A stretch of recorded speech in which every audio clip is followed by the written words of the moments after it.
Thank you very much, Shiva. And let's get into it, Big Liz. This is a game where I know we're not casting a Chinese team, but I have to talk about Chinese Dota. I look at the Spirit draft. This looks like a Chinese draft to me, man. And that means I like it naturally, but I love the team fight. I love the damage output that they have. How do you stop them? If you're on the side of Falcons, what do you do to actually deal with Spirit here? Well, I feel like some of these heroes that they have drafted on the side of Falcons are just innately very tanky, and the items that they built should allow them to prevail, at least in the mid game, right? Like, you're looking at the Timber, you're looking at that Prophet. These aren't your max squish boys on their side, and if your lanes go well enough, I think that they should be able to run away with it. Of course, the itemization matters. I want to see if Enchantress in this kind of a game is going to go for the Axe Rush that we are seeing that Panel talked about, or maybe a little bit more utility for the team, because I'd like to see more utility. Your Timber on the offlane is usually not bringing it, right? So maybe Solar Crest, Glimmer Cape here and there might help out. The panel also did mention how the late game scaling goes, right? In particular, the danger that the Scardion Terrorblade represents to pretty much the entire lineup of Falcons. So if the game does go to that late game point, what do you do then? I know the Terrorblade has been always considered like one of those giga carries, you know, like one of those that eventually, if you ask a carry which hero to pick for him to carry the game in any meta, Terrorblade comes up, right? He's like that. But I still think, even with the recent losses on Alchemist, that this guy can carry games single-handedly in the current state of the game. So I do have some faith in Skitter as well. Eventually, with some blink jumps on top of the TB, you have Timber as well to slow the pace down, at least a little bit in the laning stage. Like, they pick the Treant Protector, which is like a bully in the lane. He's not a bully versus Timber. Like, Timber actually enjoys playing around all the trees. Let's see how it goes. So far, the laning phase has begun. Yatoro will be trying to farm bottom against this Timber. Lal versus Malrine. Not a lane that we get to see all that often. The Death Prophet into the Queen of Pain. But I won't lie, I miss Death Prophet. I feel like this hero, Dota's always more interesting when it's viable to be able to pick her up. Now down bottom though. Big bushwhack, but not really going to be able to do too much. We'll zone back Yatoro for a little bit on the last edges of this metamorphosis, but everyone should be fine. They have such a strong lane. Like, we talked about burst damage on one side. Like, there is, like, I was worried until the last pick that they will not have the burst damage, right? Like, you asked me, where's the burst damage coming for the TB? With the Timber, they actually have it, not only in the lane, but through the game. So, with the Hoodwink, of course, eventually the shard comes super in handy. We'll see. On the other side of the map, Bajuk will be putting some pressure onto Snake King. Him and Rue might be able to bring this edge down, and then Ichi is gonna die. First blood going the way of Rue. Techie starting things off strong for the side of Team Spirit. Should I glaze techies as well, like everyone else is? Because the hero is in a pretty good spot. I mean, to be fair, you are a techie spammer, so you know what? The floor is yours. Used to be. A recovered techie spammer. A recovered, yeah. I went to techies rehab. Haven't played for a while now, but the hero looks like probably in the best place that he has been in quite some time, that they have been. As you get a built-in shard, basically, now, right? Like, you don't have to buy it. Overall, the damage output is pretty damn solid. Getting disarmed all the time, the bonus movement speed as well. Like, everything about this hero feels pretty good. Luckily for Falcons, they do have ways of at least dealing with the mines, right? Like, you have Enchantress, you have some creeps to scout things out, you have your Minesweeper out there. On bottom. Does seem like Amar is doing very well in this laning phase, like you mentioned. It's not just the Timber, but it's an Amar Timber sword, so he knows how to play the edges better than almost anybody. Mid, so far, you know, Malrine is winning this one out. Perhaps that's one of the rationales of picking the Death Prophet, because traditionally there's been a hero that doesn't lose its lane. So even super strong laners like a Queen of Pain wouldn't be able to demolish you low distances. Look, Queen of Pain has been picked very often in exactly this scenario versus Alchemist, because everything that you kind of want to pick with the Alchemist in tandem to get that Aghanim on the mid lane loses to Quap. Loses in the lane, and then afterwards is the Aghanim going to be justified when your hero is just way too weak anyway. Well, with the DP, like, look at this. He's actually absolutely bullying Quap. That's 7 CS. Bullying Skitter as well! Ooh, techies. Man, this techie Slardar lane. I have a feeling it's not the last time we're going to see this. It's a very strong lane. Like, if you ask any techies player, bot lane as well, like, everyone is super low all over the map. Naturo in the Metamorphosis just needs a couple more right clicks. Crit though does have the heal from the Fairy Fire, so he's all good. Laurel though, I mean, he might want to ask for some help from somebody, but at the same time, anybody leaves their lane, whoever you leave behind is probably going to get dove and killed. Yeah, like jumping the Dead Prophet with someone like Techies is an option. I feel like Treant rotation is probably impossible in this kind of a scenario. Like running up to a Dead Prophet as a Treant, it doesn't feel like a good rotation, basically. So if anyone will rotate, it has to be Ru. Like, he's the only one who can perhaps leave the Slardar top. Laurel, bottle empty, so going to have to force to go home, replenish some mana. Does give Malrine more time alone in the lane, so he's going to be hitting level 6 very, very quickly on this Death Prophet. This DP, by the way, have you seen a lot of it? Like, I know that we, at least from the Wallachia games, I haven't really seen it, but it's popping out in my pubs. Like, I'm seeing more and more of DP, not only on mid, but as a support, as often in top lane. Skeeter in danger. He's being aggressed upon by Ru and Bajyuk. It seems they might be able to get this kill, but Snake King emerges from the shadows just in time with the heal. Panto is here as well. Panto has come in through the twin gates, making the long move through the trees. I'm not going to get there in time, though. Even drops an Observer Ward just to ensure that Skeeter is indeed zoned all the way back. And you know what? This is really cool from the Treant. Because if you zone the Alchemist from top, you're zoning him from a very comfortable place where he can farm the medium camp and the frog small camp, right? So just pressuring him all the way out here is already in itself kind of a W for Team Spirit. Oh, is he going to get his courier? Panto. Oh, I couldn't get it before delivery, but still, they might just try to get the kill here onto Skeeter. Ru has shown up. Blast off will land. The neutral creep kills him. Yeah, Gaben, come on, bro. Nah, Gaben, that's not fair. In the meantime, though, now that Skeeter is gone, Malrine will take the opportunity to pop the first Exorcism. Does have Crit backing him up. And on the other side, Laurel, he's like, okay, guys, now it's not a game anymore. I need help. Ru has deployed himself in this mid lane to try and stop this push. Yep. Ru perhaps, with Blast Off and with Sonic Wave, maybe they possess the amount of damage necessary to take down DP. She's sitting on 1k at the moment. So maybe you can take her down. You can't really be super reckless with Exorcism and just hitting the tower. That kill on Alchemist is super unfortunate. At least they do manage to stop his farm, but like, look at it this way. Techies with one of the highest damage dealing spells, Treant with one of the highest right click in the game, and Alchemist dies to creeps. It's, yeah. Sometimes Gaben is not on your side, gang. Ru will just make sure that they picks up the wisdom. Nobody's gonna have theirs stolen away. It's been a very structured laning phase, right? Outside of the big rotation we saw to the top lane, doesn't seem like there's been much bombastic action happening so far. Yeah, the game is very chill on all sides. Timbersaw might stop the chill mode though, because he is reaching his level 6. He's reaching some critical mass as well, where he's able to actually pressure the Terrorblade, especially with the Hoodwink. Yatoro is going to be farming some jungle camps at the moment. Laurel still dealing with this Malrine DP. We know that the Aghanim Scepter at some point is going to emerge from her, so what else does she build in the interim? Do you want to see her go for the usual Greaves route? Is there some other build, maybe some Atos or something? I've seen a lot of different builds, but most of them did start with Greaves. Like, you start with Greaves and then you can decide what to go for next. It's like some sort of saving item, like some Lotus Yules, or is it a bit more damage? I have to wait and see, but the fact that he is getting a free Aghanims probably changes things as well. This lineup of Falcons actually can pressure right now super hard. Like, you have DP with ult and Enchantress. On the other side, you have Timber literally solo pressuring the tower. It's hard to deal with Alchemist when you have to defend at the same time. Well, thankfully for them, they also have the Treant Protector who's going to definitely assist in that defense. And Bajyuk is making his way towards the mid lane. Big blast off to start off the fight. They get the big connection on Death Prophet. Sonic Wave finishes her off. Thankfully, she didn't pop the Exorcism before dying, but still, very big deal for Laurel.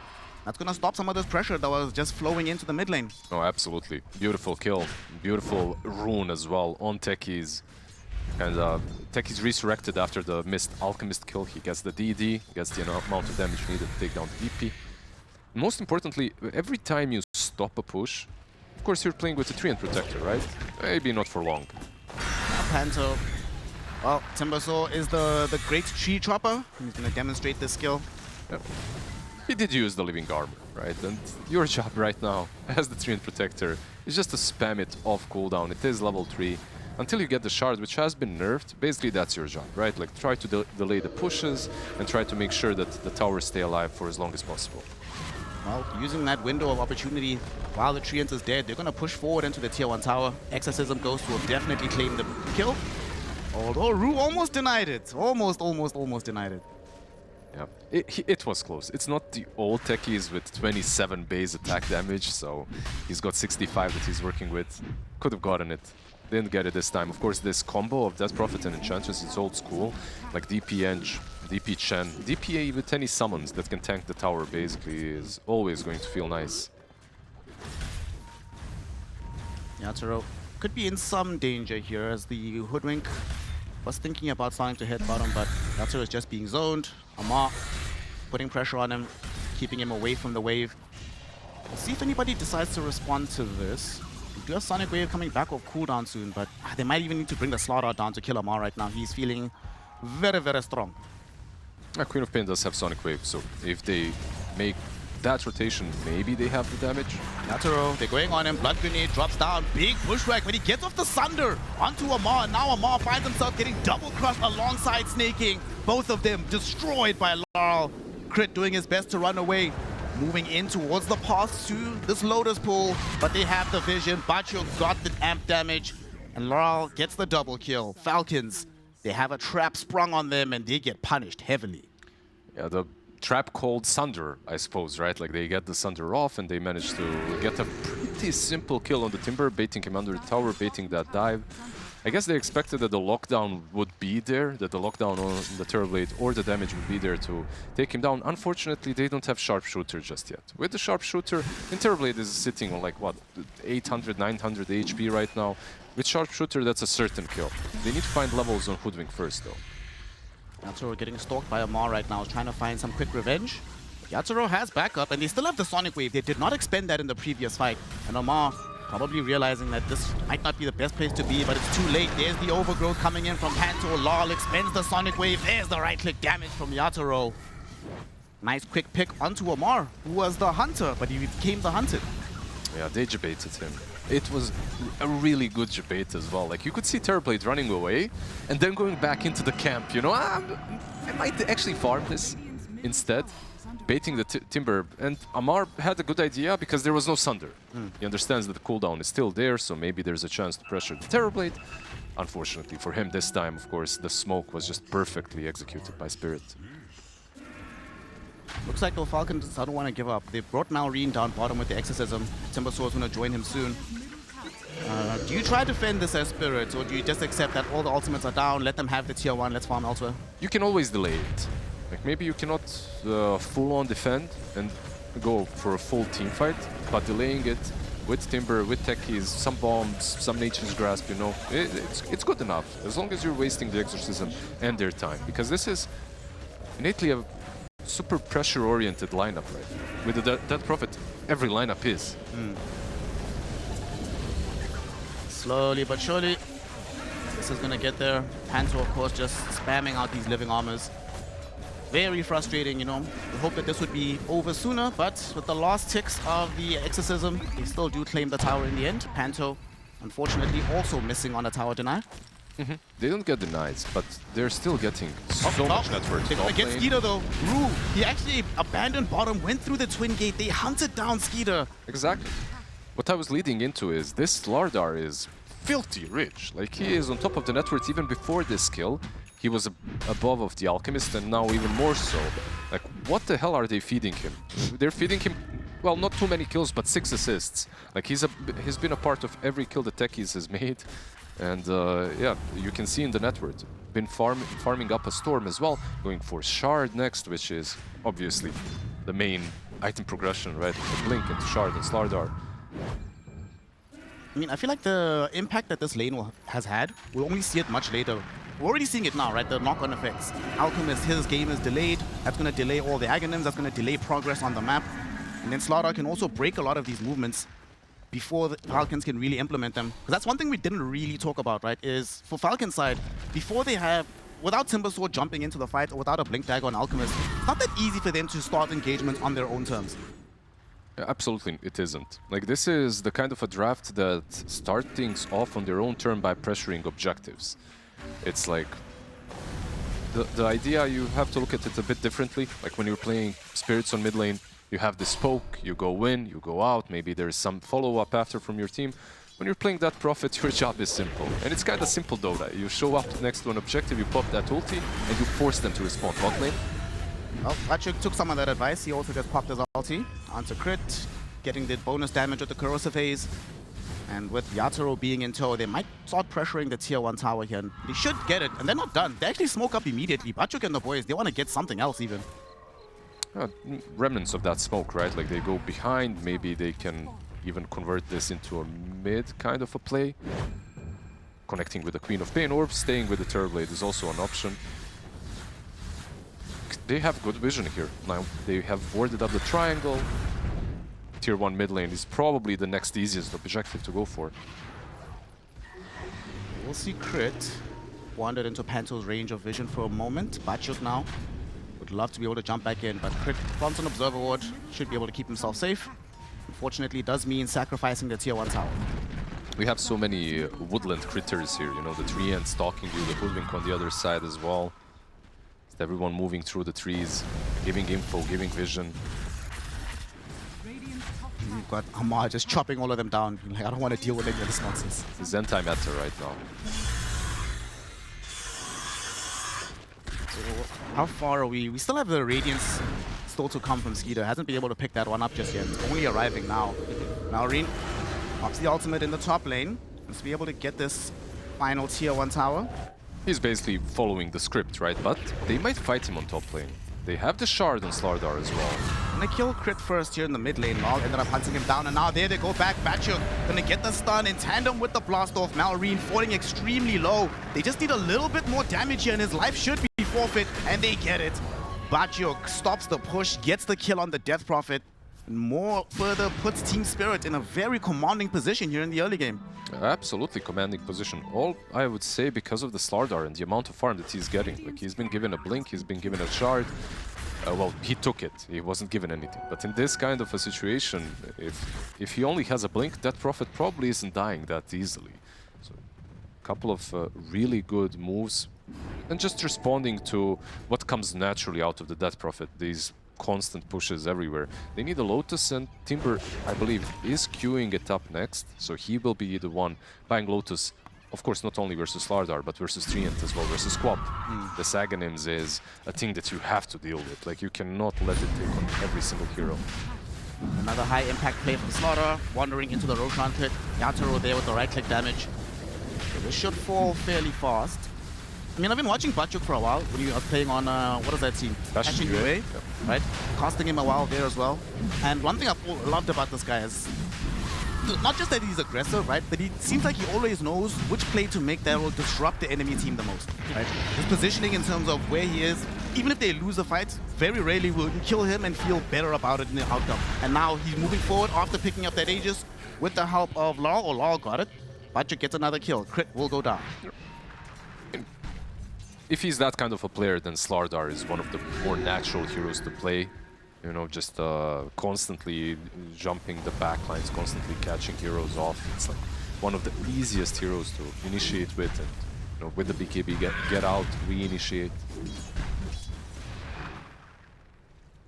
And Slardar is in a pretty decent spot right now. I mean, we're talking about a lot of other heroes, but Slardar has been good in the last patch. He's been played mid a lot. Now he's played mid and offlane. Not bad at all. I think if we're going to see future Alchemist games, Slardar's going to have to be banned. I think, yeah, Slardar was definitely a part of the problem on top lane, for sure. Techies just pushed it over the edge, right? Bento getting gone on. Does have a Siphon on top of him. Some ghosts popped as well, so they don't really care. Instead, on the other side, they're finding Skeeter. This is the real target. Unfortunately, though, they get both double stunned. Rue dies almost immediately. Law gonna be forced to retreat from here, but he jumps into Malrine. Unfortunately, Malrine, does he have enough damage? Not by himself. Amar will come in and join him. The silence is there, but it's not enough. Sharpshooter misses after Law blinks onto the high ground. Amar still chasing though. Tumblr's way to hop forward, and there's gonna be the chakra. They have silence to end this Aegis, and they do indeed have the silence, but it doesn't connect. Law gets out. He used it. There's like a very short timer where you have to use it after the Aegis, right? Before she blinks out. He used it a little bit too soon, unfortunately. You know, that Prophet, not really the hero everyone plays all the time right now, so these things do happen. I think he's going for Bloodstone, okay, on that Prophet, yeah. Bloodstone on that Prophet, Aghanims on Quap already completed. Couple of big items for both the mid laners. Still have the first Ags waiting to be completed for Skeeter. It's not that far away, they only need about 500 gold. In the meantime though, yeah, Yatoro is slipped to number 2 in net worth, but if you're 20 minutes in and you're 100, you basically have parity with Alchemist farm is terribly. You're extremely happy about the game. Yeah, oh, absolutely. You're in a pretty good spot. And on top of that, you're amped, right? Like, you're amped up by your teammates. Like, you have a lot of benefits that you're getting from many of them, like Living Armor, Corrosive Haze, of course, as well. Enabled them to take Rosh now. It enabled them to take a very simple Tormi as well. Goes the way of Rue on the techies. There's the first Aghanim Scepter. Gets given to Amar. They don't decide to put it on the Death Prophet. What do you make of this? I think it's nice. It's nice that you have a bigger Timber Saw that can just go in and start things off. Like, the DP Ags is decent, but I think at this point it's probably much better to give it to the Timber Saw. Just have someone that is invincible going up front, right? Because they don't really have a way of dealing with it at the moment. Nice little steal from Snaking. Snagging that Shrine of Wisdom. So bonus XP for the side of Falcons. They still have a gold deficit at this point. When do you think they can... The next exorcism that they can actually utilize as an engine, a vehicle to go and push, when do you think that happens? Is it an item they need to wait for first before they do that play? Oh, I think they're... When it comes to items, you're playing with an Alchemist, right? And he only now purchased his first Aghanim Scepter. So I think they're on a... They can wait, let's put it that way. I think that they still have time. Even with the Timber, with the Aghanims on him, there's just a lot of items that are missing on their side. You don't have BKB or Blink on the Alchemist. You don't have a BKB on the Timber.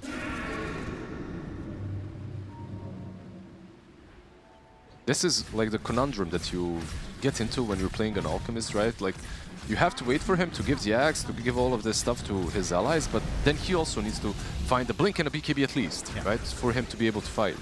But at the same time, if you're playing versus something that will outscale the Alchemist, do you actually have the time to wait for that? Those two items on Alch, it's questionable, but we shall see, because Terrorblade is getting really close to the Skadi. Gonna have Skadi before the BKB on Alch. Crit will have time to contemplate what item he wants next as he gets sent to the fountain by Bachuk. Bachuk Slardar, man, been involved in 11 kills so far, going straight into the Aghanims. So he probably looked at Amar and says, well, if this guy's going to be extremely hard to kill, then I'm going to try and do the same. I'm not going to be an easy target in the middle of these fights. Yeah, of course, Aghanims on Slardar. Never really a bad idea. Skeeter? Okay, fortunately for him, Bachuk actually decided to crush on the creep camp. Had he reserved that until he saw Skeeter, they might have died for it. Rue was in the offing, ready to come over, so very lucky times for Skeeter. Yeah, the thing is, they didn't really see anyone else on the map. And that's maybe a little bit of a problem, right? It makes you reluctant to just dive the tier 2 tower that way. Especially because they've been baiting with Yatoro, so they're like, maybe they're trying to bait us. They're smoking up.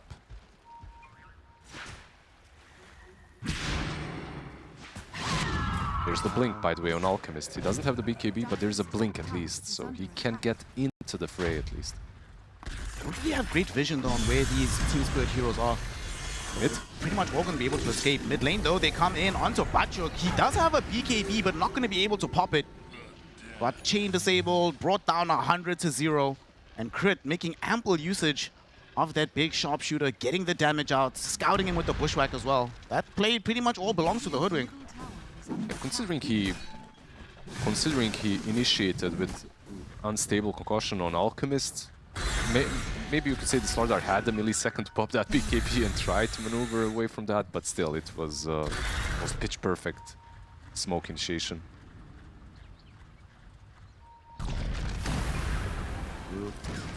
Just in the jungle, trying to get some farm, moving into a 4-star for himself after picking up this Aeondus, or this Aetherlens, sorry. He's got Aetherlens, he's going for 4-staff on the techies. They are smoking up as well.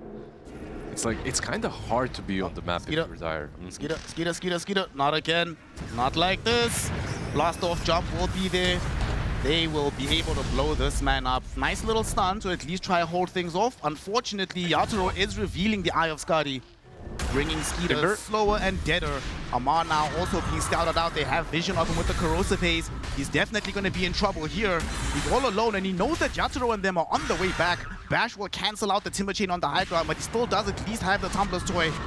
Although eventually, the real damage is arriving. Here comes Panto as well, ready with the Overgrowth. Rue is available too. Amar, this might be the greatest escape of your life, but it's not gonna happen. The damage comes from Rue and Yatoro, and Timber as well joins the Alchemist in the grave. Yeah, two just absolutely perfect kills. You managed to kill the core with the given Aghanims, and the Aghanims giver also falls.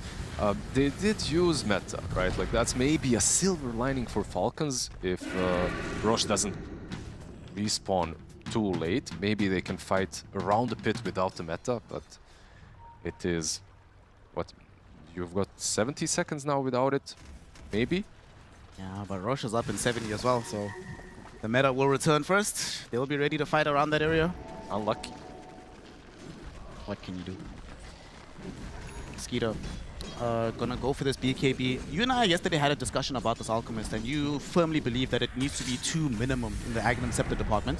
Yep. Does that still apply to this game, just given how slowly the Aghanims are gonna emerge?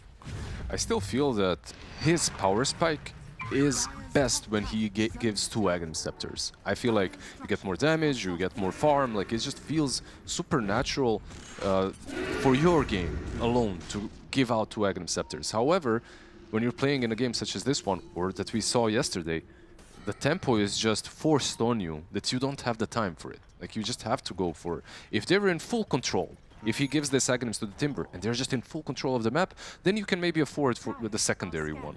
But if you give 1 Aghanims and your team is still struggling, you're supposed to join ASAP. And if you go for that secondary Aghs, that's probably griefing. So I still like it, but it's situational. That I really like. You saw Yatoro's item build there. He's going for the Hydra's Breath, the Bong. Love that item.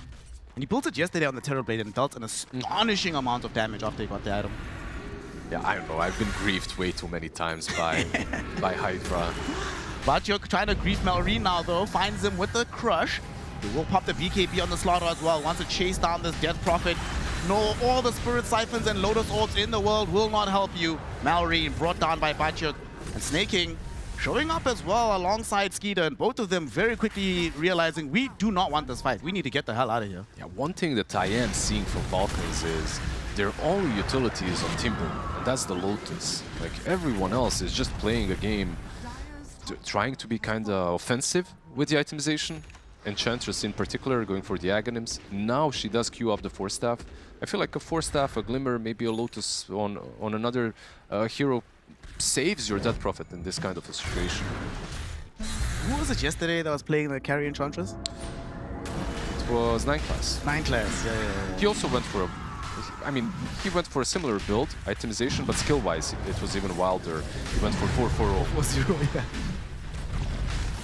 Roshan respawned, ready to have his chain snatched from him. And the banner taken away. Falcons, they are aware of this, but Lal just posted up on the high ground, trying to stop the approach. They do get some damage on him, but he does have BKB, so he's able to keep this going. Aegis now picked up for Yotaro, so now Team Spirit can decide if they want to re-engage. And they decide against it. The BKB duration's about to expire. They're sort of happy to let this one go.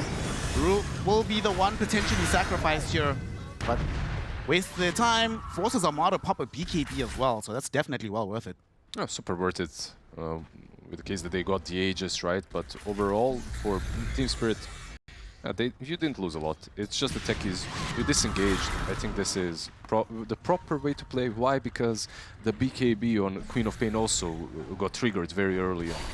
If she had the BKB, maybe they could even turn. Amar, had been scouted here by Bachuk, and Bachuk does indeed see him going on top of the Timbersaw. Malrine is there though with the Exorcism into the Queen of Pain, but she threw them back with the Sonic Wave. Unfortunately, it's not enough. She's silenced. Sunder though from the Terror Blade to save her life. Panto will then drop the Overgrowth. They were trying to retreat from this engagement. Yatoro, can he stand his ground here? No. He's in the middle of all of these heroes. He's not doing enough damage. Finally, he kills the Death Prophet, but he dies in the process. Bachuk, DKB activated, but he's just going to use it to pull a Nightfall. Falcons finally able to strike. And it was perfect timing, right? The fact that the fight started when Slardar was elsewhere, he couldn't blink in, re-engage the fight, gave them the space to just collapse on their Queen of Pain, force the Sunder out, and then you kill the Terror Blade. Well, yeah, the Sunder was technically forced, right? Like, he wanted to save the Queen of Pain because he does have Aegis. Unfortunately, he doesn't have a BKB, right? He queued up the Hydra, he bought the Hydra. If he had a BKB in that situation, then post Aegis, you pop it and you just take the fight cleanly. He didn't. Queue it up now. Oh, Gleipnir onto Laurel, but he should be able to blink away. Still did have a BKB ready to pop. Wait, did he have BKB queued before that death? No. After that, he instantly queues. The carry classic. I feel like they were posturing themselves very aggressively. Maybe they didn't expect Falcons to play that active with an Alchemist on their side. But Falcons, of course, they just read the move perfectly. It was a nice play.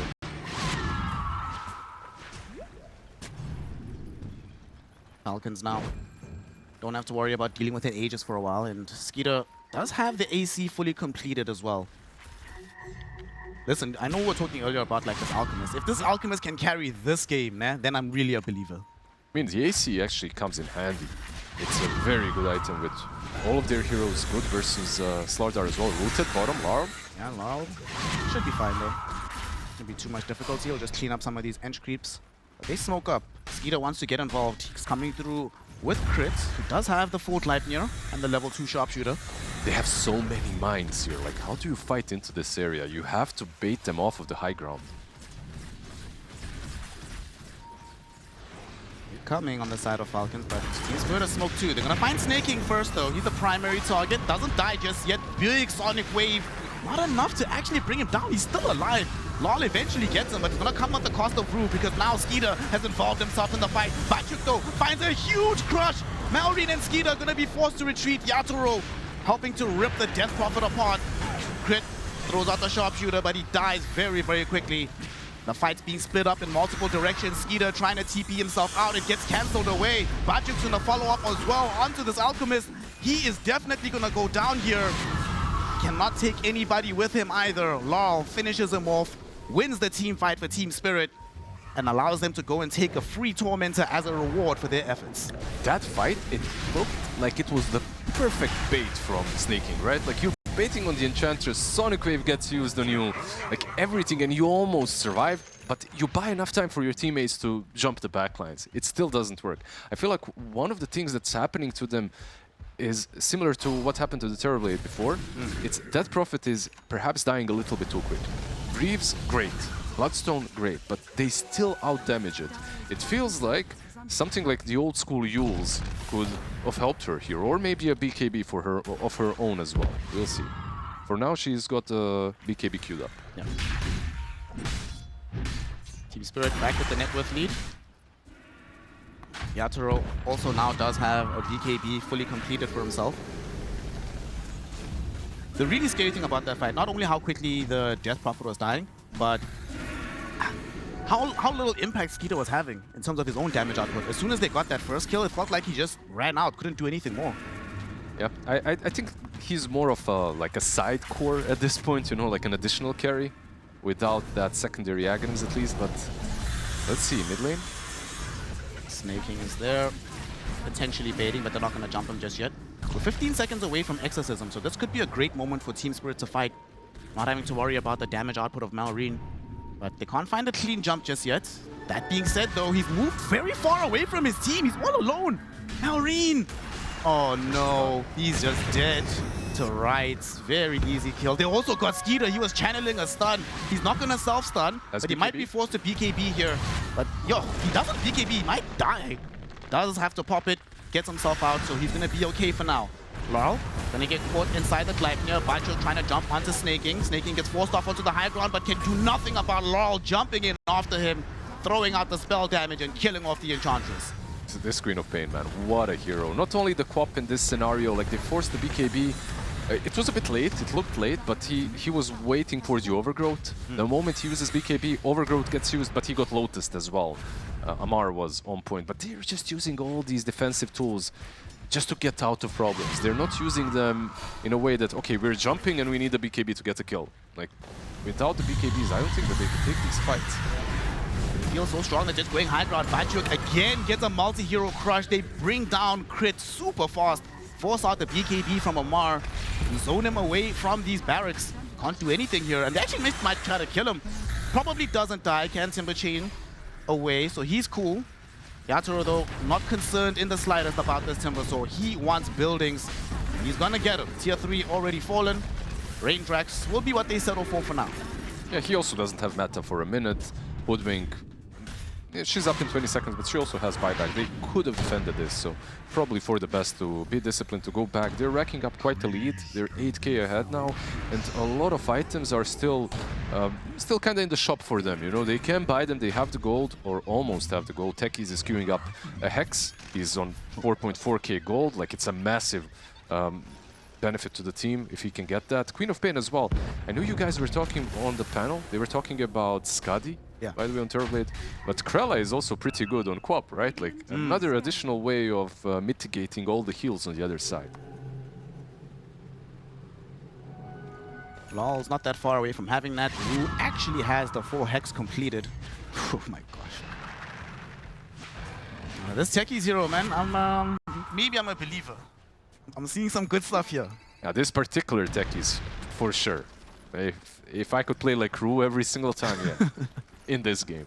It's, he's got the Partisans brand as well for some 9% extra spell damage. Top of that, of course, he's got the greedy enchantments. It's the perfect Techies game so far. Multiple Partisans brands coming out as well. Lol grabs one, Crit picked up one as well. And we've got a Prophet Pendulum for Ru. Okay. I mean, that's kind of interesting, right? If you're going to be diving with the blast off. I kind of like that. Amar. Chillin'. They're just saying hello. Like, what's up, bug? I don't know just how many times you can say hello to this Terrorblade and run away. He's got full Daedalus. Skadi, Hydra, Daedalus, like, he's about to demolish some heroes. And he's got a Flayer's Boda as his neutral item. It's very, very scary. Alchemist channeling a stun. He's coming in. He wants to use it onto Lol, but they baited him. Okay, fortunately, he went back while you were still under smoke. Lol is not going to fall for it. Roshan potentially coming down 90 seconds. We need to see what's happening with the big man.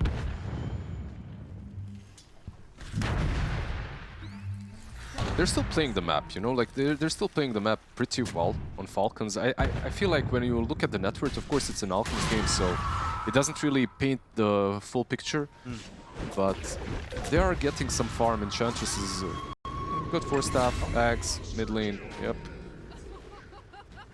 At this point it's like just a formality, killing Crit. Bachuk getting a grab directly onto Amar. There's a Hex from Ru with the blast off. Yatoro trying to put in the damage. Does have BKB active. Panther though, leapt to the far side with the overgrowth. It didn't connect onto the Timber Saw, but they do have the Yules nonetheless. His BKB is over. Can they interrupt the Timber Chain? No. Amar does manage to get himself away. But another scary moment for Team Falcons, just bleeding heroes on the map. Now the space is opened up for a potential Roshan when it comes up. Yeah, Rosh, or let's see, maybe even a high ground push. Meta has been used, right? Like, he has half of the duration, so usually you want to take some sort of an objective with it. They know Rosh isn't there. Yeah, they dropped the banner. Banner will protect these creep waves, allowing Arturo to put in the right clicks from the low ground here. Only a few seconds remaining of the Metamorphosis, so they'll probably just try to claim the tier 3 and get out, but can't even do that.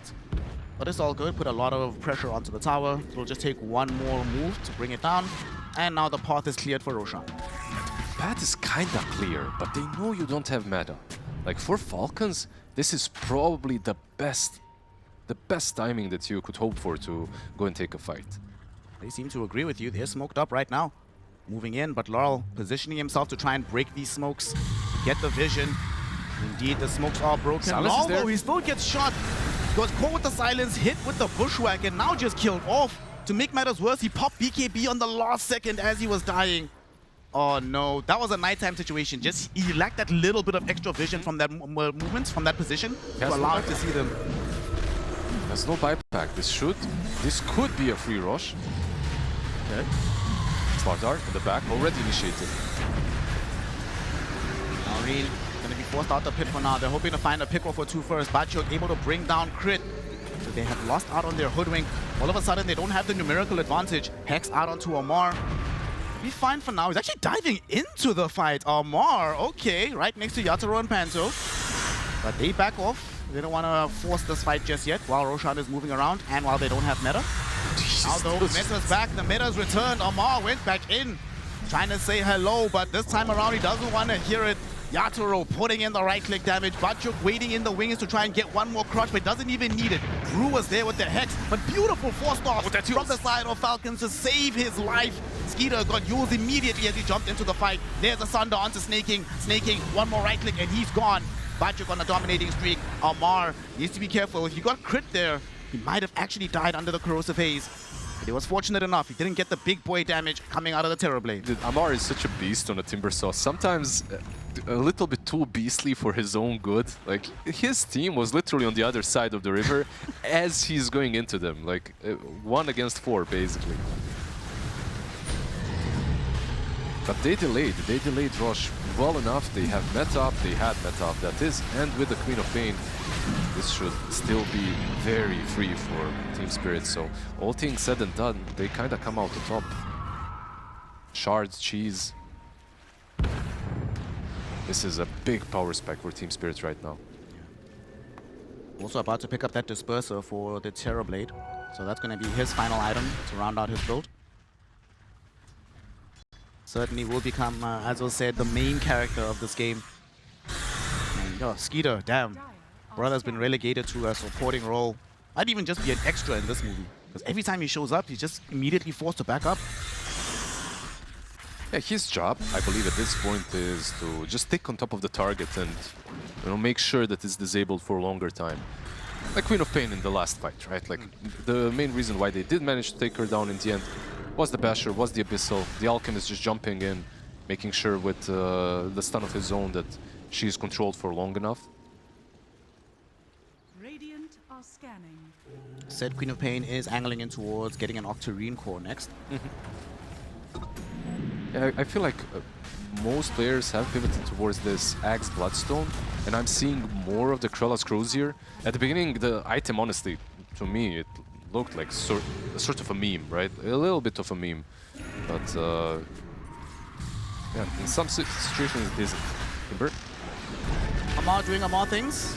Jumping headlong into Team Spirit, trying to force proceedings here. They might actually be able to bring down Panto, and they succeed in this endeavor. Skeeter will stun himself, but Amar is still forward, and now they've isolated the Terrorblade. Yatoro does manage to get off the Sunder. Bachuk, will he find the stuns that he needs? Yes, he does. They brought down Crit. Snaking will join him in the grave very shortly as Yatoro is just mowing through these heroes, getting out the right clicks, but he's still dying himself. He's so low, he's already expended the Sunder, and now he's going to return to life without access to an Aegis and also no meta. I doubt they want to keep fighting this, but no, Panto actually blinks forward with the Overgrowth. Lol is going to go there with the Crozier, getting in the additional damage, helping Bachuk to bring down Malrine. And now Amar, BKB popped, he needs to get the hell out of here. Yatoro will refresh, pop the Metamorphosis again. Amar, oh! Still ends up dead in the end. The tick damage of Lol is too much. You know what actually killed him there? It's the Berserker Pole Potion from Alchemist. Really? Because it dispels, so it procced the screen. If he just stood in the fountain for a little while longer, he probably heals up. Oh. but the Dispel kind of screams and kills him. That's unfortunate. That's unfortunate. Well, that's going to be some megas. There's no buyback on Malrine. Still have 4 meta. This actually just might be the game. Still have half duration left on the Metamorphosis. Yeah, there is no DP. 30 seconds. More than plenty full of time for the Terrorblade to mow down your towers. They can maybe delay S4. Okay. They get Bachuk at the very least. That's a pretty big kill. Yeah. Good start.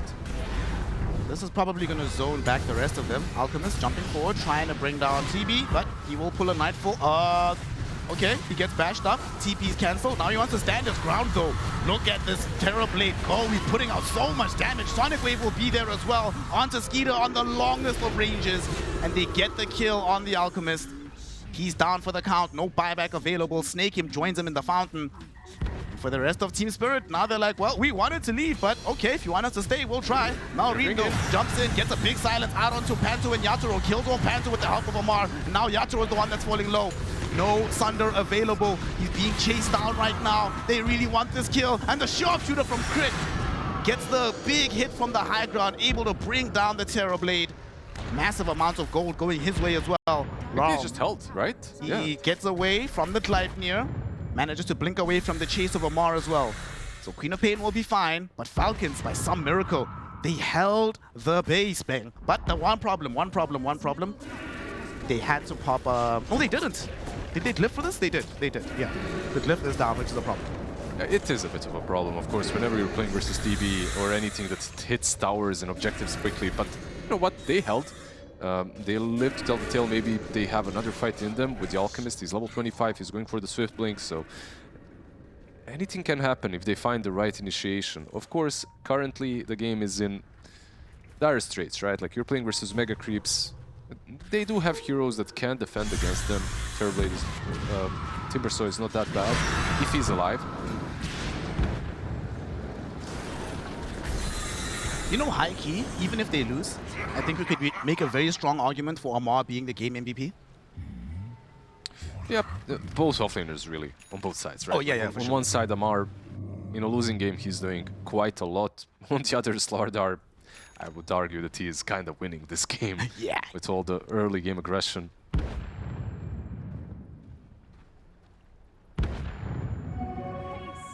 He's gonna solo the Tormentor, granting a shot over towards Panto.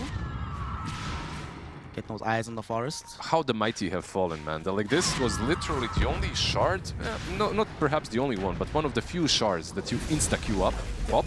Well, he's in trouble. Bash is gonna be there. They have the burst damage, and Laurel. Okay.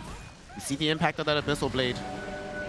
They can hold these heroes in position. Laurel in particular, like you said earlier, they can die. Just requires everything to go perfectly. Yeah, not bad at all. I mean, Quap was absolutely isolated. You don't really see that all too often, but he did hit hard and he hits fast, so all those bashes, they do ramp up. Falcons, though, can't really move too far outside the base as they're stuck dealing with constant waves of pressure through the Mega Creeps. At least you've got Aghanim's edge, you know? Turn those Mega Creeps against them, or with the little friends active.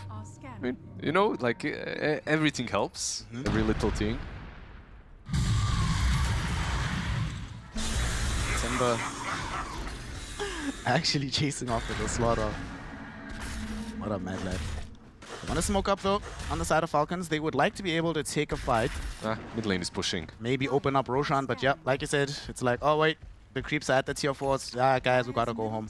Truly, they're doing a really good job at keeping the lanes out, right? Like bot lane, top lane, when they started making this move, was already in a pretty good position. Amar, he might not be in a pretty good position. Blows up into the air. Here's Yatoro and the gang. Will they be able to kill him? Seems to be the case. I don't know how he gets out of this one. And Lotus? What? No way, dude, again? Panto unable to connect onto Timbersaw with that overgrowth. They're gonna find Crit instead. Rue is insistent. He's on the backlines looking for Amar, but Amar just dives back in the opposite direction. Bachik is on top of him now, eating some of this damage. Amar still alive as Yatoro has the exorcism directly on top of him. Skeeter wants to find the stun, wants to prevent the Sunder. Is he gonna be able to do so? Yes. He is dead. Sonic Wave not going to be able to kill them off just yet. And now Skeeter getting the bashes in out onto Laurel. There's Queen of Pain. Her BKB is about to expire, so he needs to blink away. Rue finding the blast off onto Skeeter. They also cancel the TP of Malrine, killing off that Death Prophet. Skeeter. No buyback available. Skeeter as well does have buyback, but he will nonetheless dies to the buyback of Yatoro, who decided to return into the fray. Yeah, they will have to buy back. That was, again, seemingly a very good bait by Amar. The fight started off kind of well, right? But the problem is they have so many of these simple stuns on short cooldowns that you can't just TP back. And you have to, because Mega Creeps are in your base. Yeah. Tier 4 towers are down. Mega Creeps Still, friends, are helping in the attempt to end this game. Can they kill Bachuk? Bachuk is going to get sundered by Yatoro. So Bachuk is still good. Amar, though, will chase and kill Yatoro. Okay. Okay, snaking. Going to end up losing his life, though, on the high ground. No buyback available. The TP out will be there. No buyback. Amar still playing in the face of Bachuk. Push back onto from Laurel into the two heroes to try and buy room and time to the escape. So Bachuk gets out, Peter Payne gets out, and it's a dieback for Yatoro.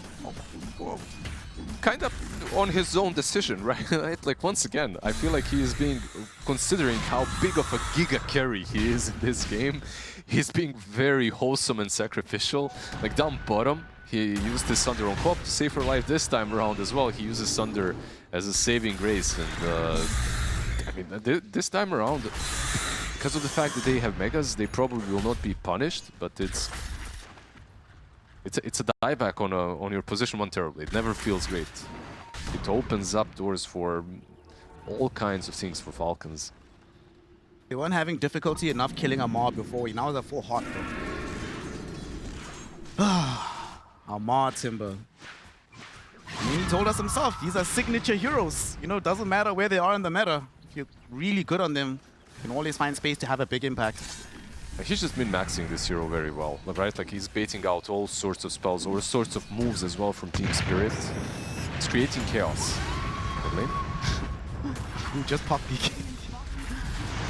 Bachuk gonna get used up, does have BKB at the ready if he needs it, but there's an Abyssal Blade to stun him down. Laurel trying to jump the backlines, look towards Crit, will be able to get a kill onto the little squirrel. The question is, can he get out? Jumped on by this Alchemist, but blinked away just before the stun would arrive. They're still going, they're smoked up. Are indeed. Panto is going to give the smoke towards Laurel. Where back will they go to? Rue thinking about making a jump, but Amar has gone over the river into a safe area. Not sure they'll be able to find a kill off the smoke. I feel like Amar is playing this. This isn't even frontline. I don't know what it is. Like, he's in a different stadium. He's like surrounded by everyone on the enemy team, but he's breaking all the moves. He's breaking all the smokes. Unfortunately, Roche, I'm not really sure if they can defend this. Let's see. Timber is nearby. Timber? No way. No way. Okay, Timber might actually for once get punished for this one, but I spoke too soon. He's still cool. Yet again, managing to dodge out on the overgrowth. Malrine, though, might not be so lucky. Came in with the Exorcism Ghost. Gonna be forced to go back onto the high ground. Team Spirit trying to mount a chase here. Lol blinks in after this Amar Timber. Gets the Hex out. Amar should still be okay for a little while longer. Gets back Skeeter trying to jump in, but the BKB dodges the stun from this Alchemist. Sonic Wave goes forward again. Amar still alive. Malrine, though, has the Ghost. Not really working out for him. There's not enough damage to zone back Team Spirit, so they just jump on the Death Prophet, kill her off. She does not have a buyback. Yeah, once again, the buyback is available, but he doesn't have the gold. He's 800 short. Unfortunately for the Death Prophet. Now they have to hold 4 against 5 with Aegis, with Cheese, and the Shard as well that hasn't really been used. It's still on the Terrorblade. So that's the double meta coming into the high ground push. All right. What are y'all gonna do on the side of Falcons? You've got full megas. You don't have a tier 4 tower. And crucially, you just don't have everybody having buyback in this situation. On the bright side, though, the Glyph has returned, so they don't have to worry about just being cheesed in this one particular moment. How many buybacks do they even have? They have none, right? They're 140 away on the Hoodwind. Almost. I mean, yeah. It ain't much. It's honest work, I guess. Hey, Ludwig has killed some of these cool heroes with the sharpshooter. Yule Scepter, though, will not allow for them to hit the Queen of Pain. Instead, Bachuk jumps in onto the two supports. Crit is going to be the first one to fall here. Lal now looking in towards Snake King, but Skeeter has offered himself up as well. Bachuk is just going to go directly mainlining onto this Alchemist, forcing him back into the fountain. In the meantime, Yatoro doesn't care about any of this nonsense. He's trying to end the game, baby. He's on the building, trying to take the Ancient. Looks like he'll succeed in this endeavor. They will pop the final cliff, but they just don't have the damage to kill any of these heroes, Liz. He is done with the damage. GG is called, and game one goes the way of Team Spirit. Just a very well executed draft versus an Alchemist. I feel like most... Be a lot nicer, yeah. Yeah, let's see if Alchemist loses again, or maybe Falcons can force out a third game to this series. We're finding out together with Snare and Lizard. Thank you very much, Shiva Squad. And yes, indeed, Alchemist Street Cred is in the gutter. His name is not ringing out. And this should be the game, Lizard. Look, if you have all of this lockdown, all of this control, some different sources of damage, really good Aghanims carriers, if you lose this game, bro, is there even a point picking Alchemist anymore? I mean, yeah, everything you said rings true. Every hero has Aghanims that is kind of nice to give, right? But what have we seen so far? So far, one, maybe two Aghanim Scepters were given. And I feel like everyone that usually wants to buy it buys it for themselves, not waiting for the Alchemist even, most of the time. However, I feel like these Alchemist games are decided on the pressure. Like, who can take the pressure off of Alchemist early on, and can you play the mid game basically 4 against 5 with that one Aghanim Scepter? Because the first Aghanim Scepter, I feel like, top lane, is supposed to enable your team to fight 4v5. If you give Tidehunter an Axe, I don't really think that changes things a lot. If you give Primal the Axe, maybe. I feel like maybe that pushes him over that critical edge that he can just dish out so much damage that the 4v5 is actually viable. That makes sense. I suppose another thing that they need to be worried about, though, something that Riha mentioned, that with this Tiny, if this Tiny gets to those crucial items, you know, especially the Shadowblade Silver Edge, what the hell do you do with these supports, man? Crit and Snaking gonna have a tough time. I would upgrade his, like he's talking about Shadowblade a lot. I would upgrade the Shadowblade into a Silver Edge only. And the same statement that he said, the moment this guy gets the Silver Edge, for me at least, the Shadowblade is good, but it has a long downtime. Top lane? Are we seeing a kill here? Does get some vision now. Crit gets seen as well, but from their positioning, I'm not sure we'll be getting a first blood here. Yatoro, not even going to bother going all the way. Going to concern himself with the creeps, so we are not going to have the first blood. Just going to be a standard 2-2 rune trade. Yeah, once again, Techies will be going bottom against the Alchemist. A lot of damage, of course, between Bristleback and the Techies. This Silencer hero is interesting to me. Let's see just how much he'll be able to do. Like, versus Bristle, you know, or King Curse, not too bad. Blaze of Wisdom also can come in handy. But just on the Silver Edge, I feel like every hero right now that is buying the Silver Edge as a carry feels good on the position 1. When you think about it, Muerta feels like one of the strongest carries right now by Silver Edge, right? Lone Druid also gets Silver Edge on the Bear. Tiny, same thing. Top lane. Crit, damn. Able to find the Fade Bolt. Definitely one of the classic crit heroes. Rubik we've been seeing more and more of in all of these games. And it's a good start. What's happening with all these Phoenixes dying level 1? Like, this is, I swear, 5th time I'm seeing it. Mid lane, got Cuddle taking on the Primal Beast here. I mean, I don't really envision a situation where Olal's not going to be able to farm here, right? Oh, Yatoro getting dove upon the crit, just needs a little bit more damage, but he doesn't have it.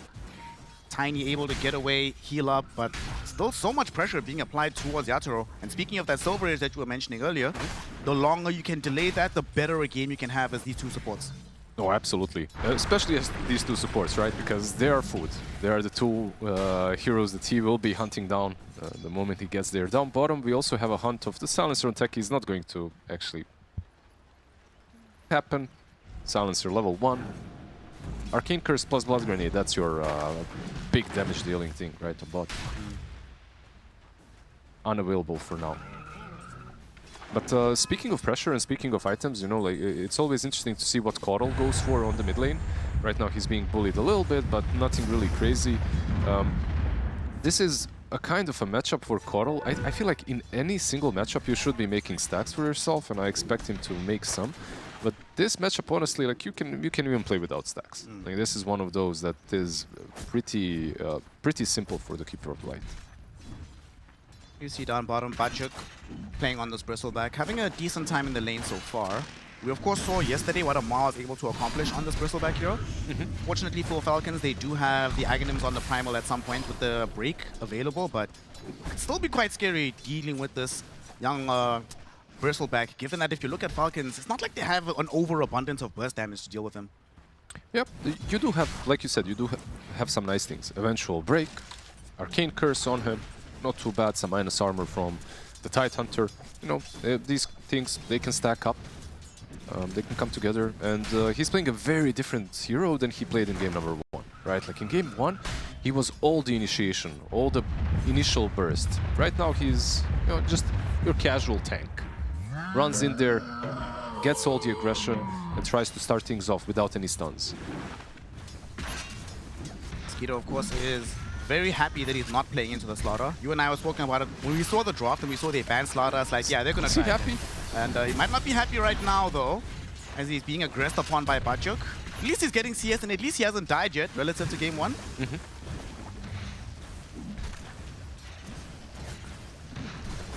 Skeeter could get blasted off here. Oh, he doesn't have it yet. Okay. This fortification was only for the creep wave, just to make Malreen's life a bit harder. He's creep skipping already and taking the creeps into the jungle to take some stacks together with the creeps, with the trample. Top lane, Panto is experiencing some pain here. Oh, Crit manages to destroy the courier, takes away the boots from Yatoro, also kills Panto's courier at the same time. That's Fate Bolt into. Will he die here? Fate Bolt is going to return very shortly. It's now available. Level 2 Fate Bolt. Panto is the one that might be in trouble. Lift back into a Maw with the Gush. They just need the Anchor Smash, a little bit more damage, and they find the kill. Yeah, the Lotus was there on the Rubik, right? That's another thing that definitely helped out quite a lot. But honestly, there's this sentiment, by the way, that Phoenix is like one of the best heroes at the moment, and when it comes to support, I don't know if I agree way too much. He's strong. His teamfight is great. His laning is as weak as it ever was, and he still gets countered by the same things that he got countered a year ago.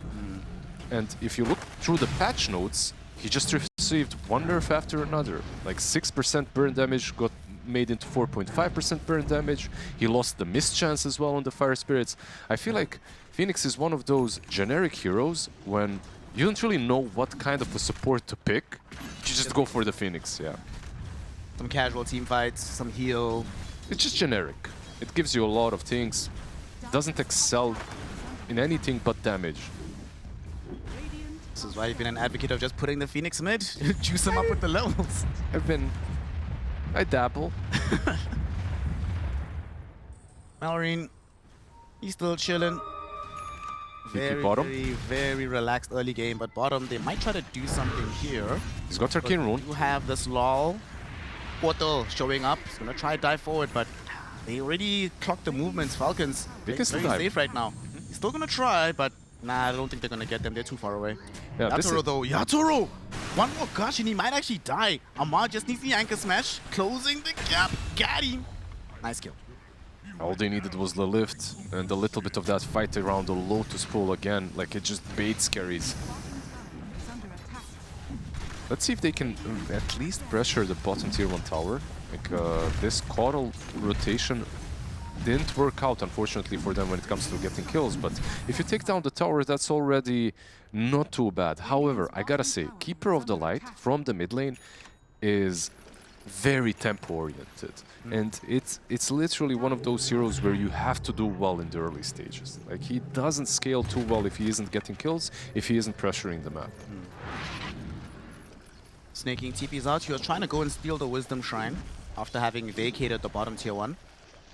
But in this time period, Lawl has also left that area. Gonna dip into the jungle, try to farm up for his Spirit Vessel. This is an item that we were talking about in the draft, that always so helpful to have a Vessel buyer into an Alchemist draft.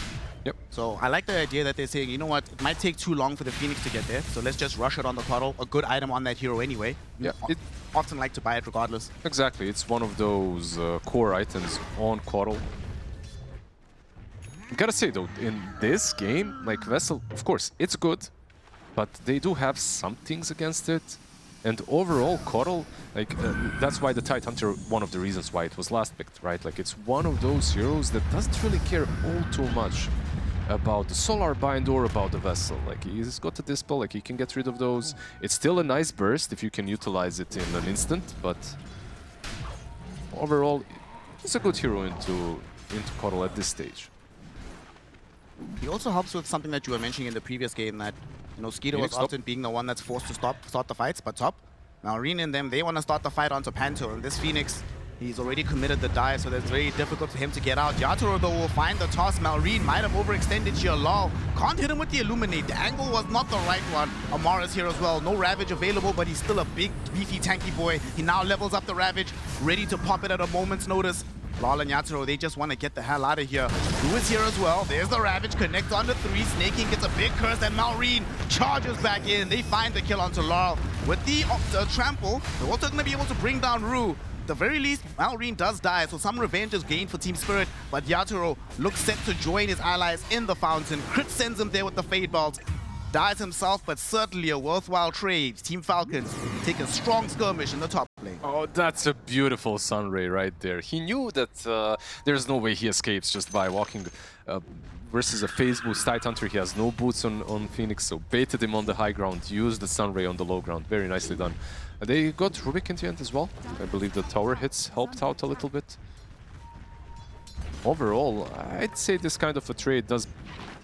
It's pretty good for Falcons. Going for Batyuk as well. Gonna get caught with the stun from Skeeter. Trample from Malrine will ensure that Batyuk does die.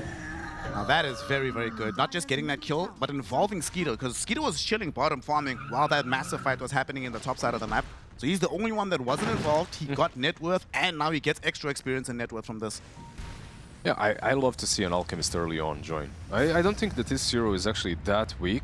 I mean, early on, of course, your right clicks do absolutely almost nothing. But Acid Spray and Stun, it's a nice addition to your team fight. Big Illuminate blast onto Snay. Snay is actually in trouble. He might die here to the Solar Bind. Yeah, he's absolutely gonna dead. come back though, chase him up. He stole the bind himself. They're forced to heal up Lol with the Sunray, but it's not gonna be enough through the trample of Malrine. So Snaking baited the Coddle into overextending. They gets punished for it.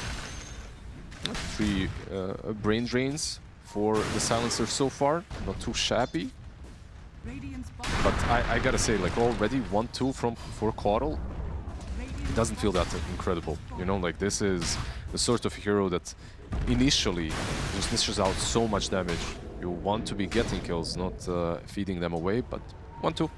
There's still room to grow. He's got his Vessel.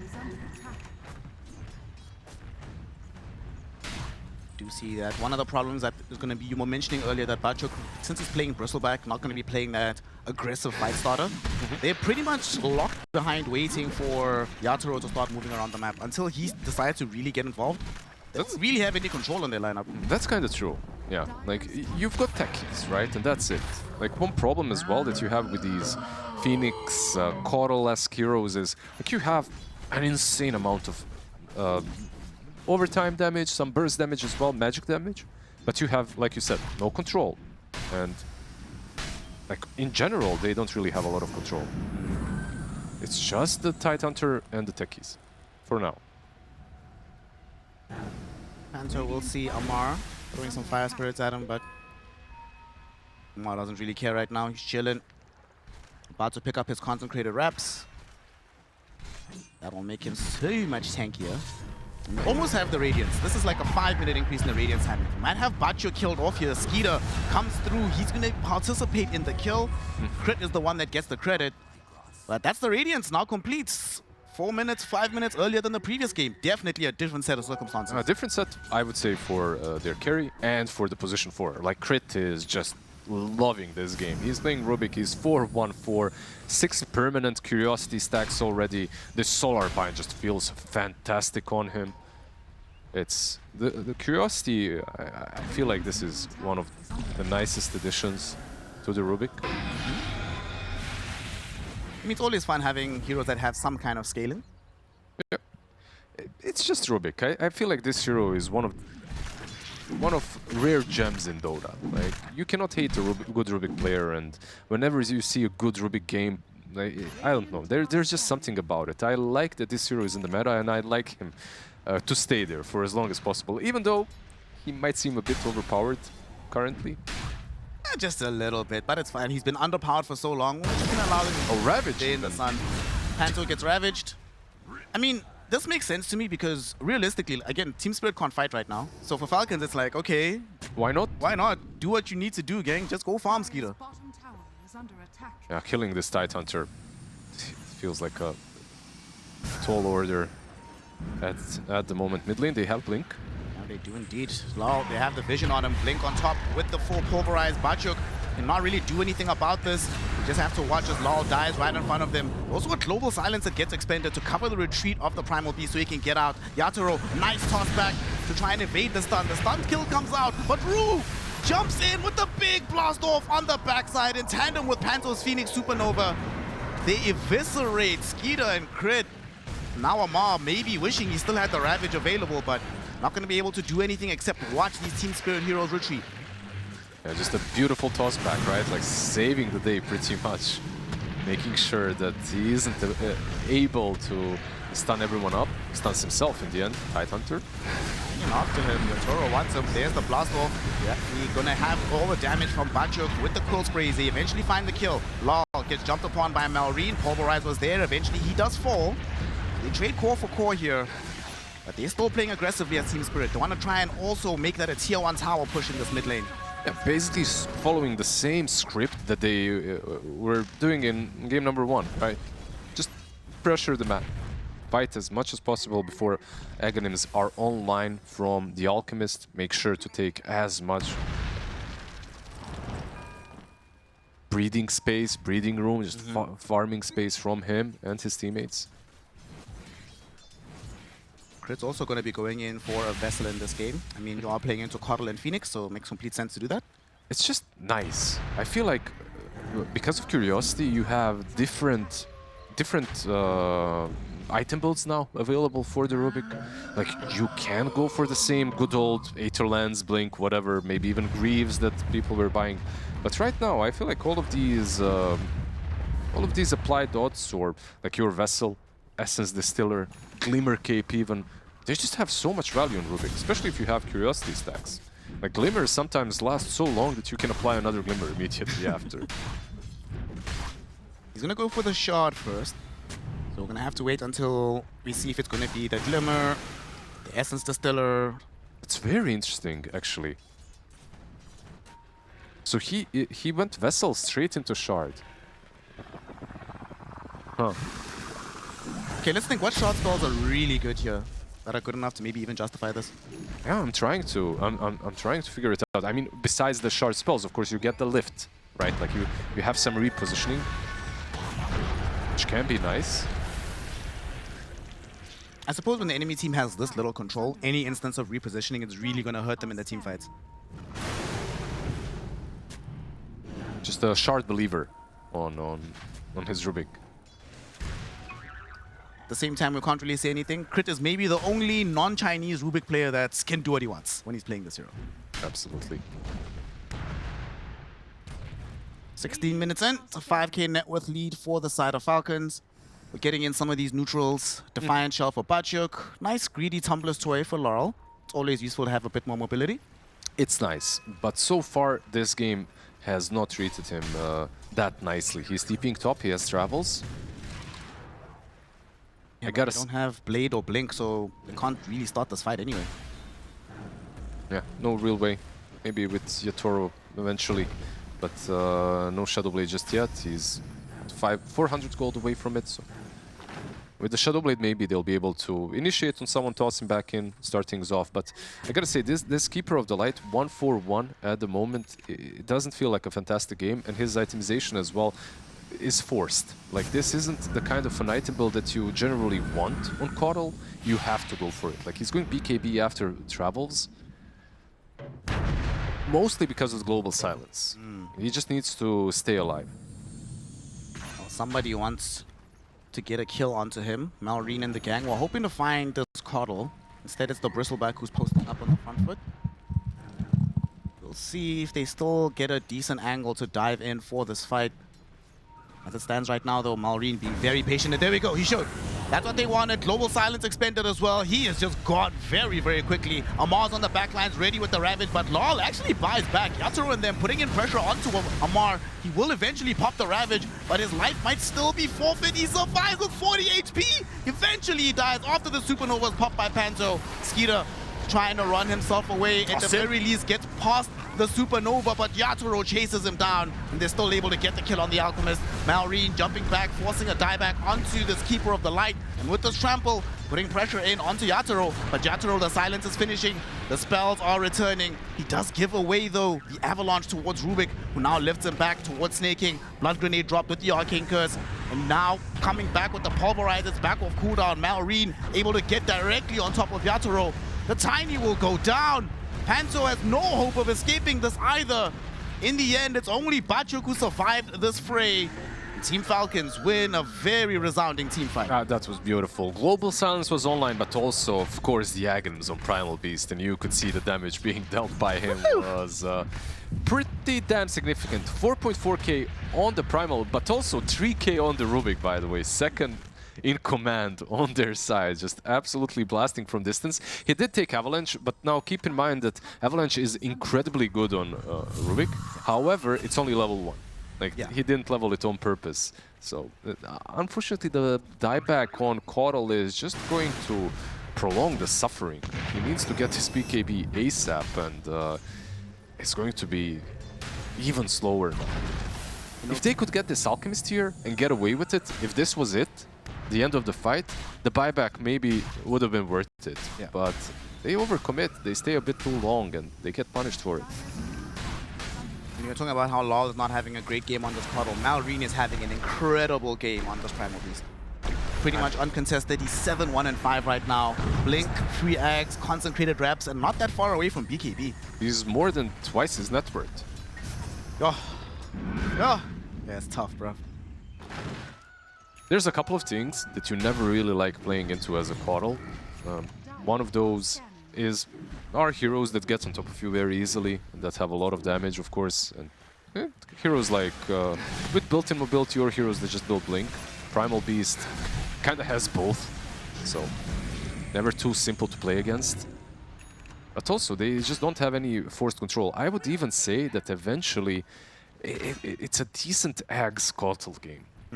And at this point, you might even start thinking about it, because I don't feel that we're ever going to see like that good core Coddle, where he's like just Octarine core perma-ult, using Dagon, using Vessel. Realistically, probably not going to happen. So just downgrade yourself to utility, Laurel. We can't feel too bad for him, because he did this to Skeeter in the previous game, forcing him into awkward positions. So, but here they are, smoked up as Falcons, looking towards Yatoro. This Tiny, they have a very good idea of where he's at. Oh, the gush. It connects perfectly from Amar into a Pulverized. Global Silence will be there as well. So the heroes that TP in might not be able to save him, but they gave him the Lotus to remove the Silence. He's trying to get away, gets ravaged though for his efforts, and eventually dies. They're still fighting. Now Bachuk, he's coming forward, the big blast from Lol, and enables them to bring down Snaking, and they've isolated this Rubik away from everybody else. Panto gets off the egg just before he dies to this Amar Tidehunter, and Lol still would like to chase him, but they're being careful. They know that Malrine wants to jump back in, and he goes directly towards the Keeper of the Light, killing off Lol once again, trying to TP out. There's no cancellation, so he's all good. Still a team fight that at the end of the day, Falcons will be very glad that they took. They get 2 cores out of it. The sacrifice, only the supports. 8-1-6 on the Primal Beast, and at this point, I don't even know how you deal with it. How do you deal with this hero? He's got Ags, Consecrated Wraps, he's going for a BKB, he's almost there basically. 2k gold at the moment with an Ogre Axe. He's doing way too much. This is one of those games where we saw, this is sort of reminding me of Malrine at TI. this kind of primal performance, where he's just everywhere. There's no space that's safe. Again, stuff like this, you just show somewhere he's going to be on top of you. There's nothing you can do at this point. You don't have any saving spells, very much lacking mobility in your lineup. You don't even have the damage to kill him either, so what's to stop him from just keeping doing this every single time? He's probably going to continue, yeah, mid lane. Patrick gets caught out, but there is a Lotus Orb on top of him just before the stun landed, so he should be able to get out. They do have Silver Edge now. Usually, when you get Silver Edge, you're not 9-10k behind. But let's see if he can actually still make it happen. Silencer, the first one to... Okay, sneaking. Well, we said that these supports are going to be food once the Silver Edge emerged. So that was the appetizer, you know, in the morning. We're just starting out light. They do have tools to buff this Tiny up, right? Like, he's got Silver Edge, you also have Solar Crest on Larl. I believe you've got a couple of medallions. You have one medallion on the Phoenix as well, so he should really hurt. If you go for objectives, if you go for heroes, you should be able to take them down. Anyone but Tide and Primal. Those two look a little bit too big still. Natsuro is on the hunt with Panto alongside him. So we're hoping that they catch Skeeter farming out these bottom areas of the map. Skeeter has no interest. He actually might come back though. He just finished the camp. Larl mid. Let's see. Laurel. He's in trouble. Malrine. He can get the jump. He's going to go instead towards Rue. Should be a very easy pickup onto the techies. They even popped the global silence for this. Okay. Global expended. They stole some mines as well. So here we have Rubik, who's going to start building the minefield to separate Team Spirit from Falcons. I feel straight up back at home, but when it comes to the global, it was because of the Lotus, you know. It got used, so he couldn't pulverize the techies, and because of that, I feel that they just used global just to make sure that there is no rebuttal, no counter kills happening. That BKB certainly wasn't necessary though. Just checking if it works.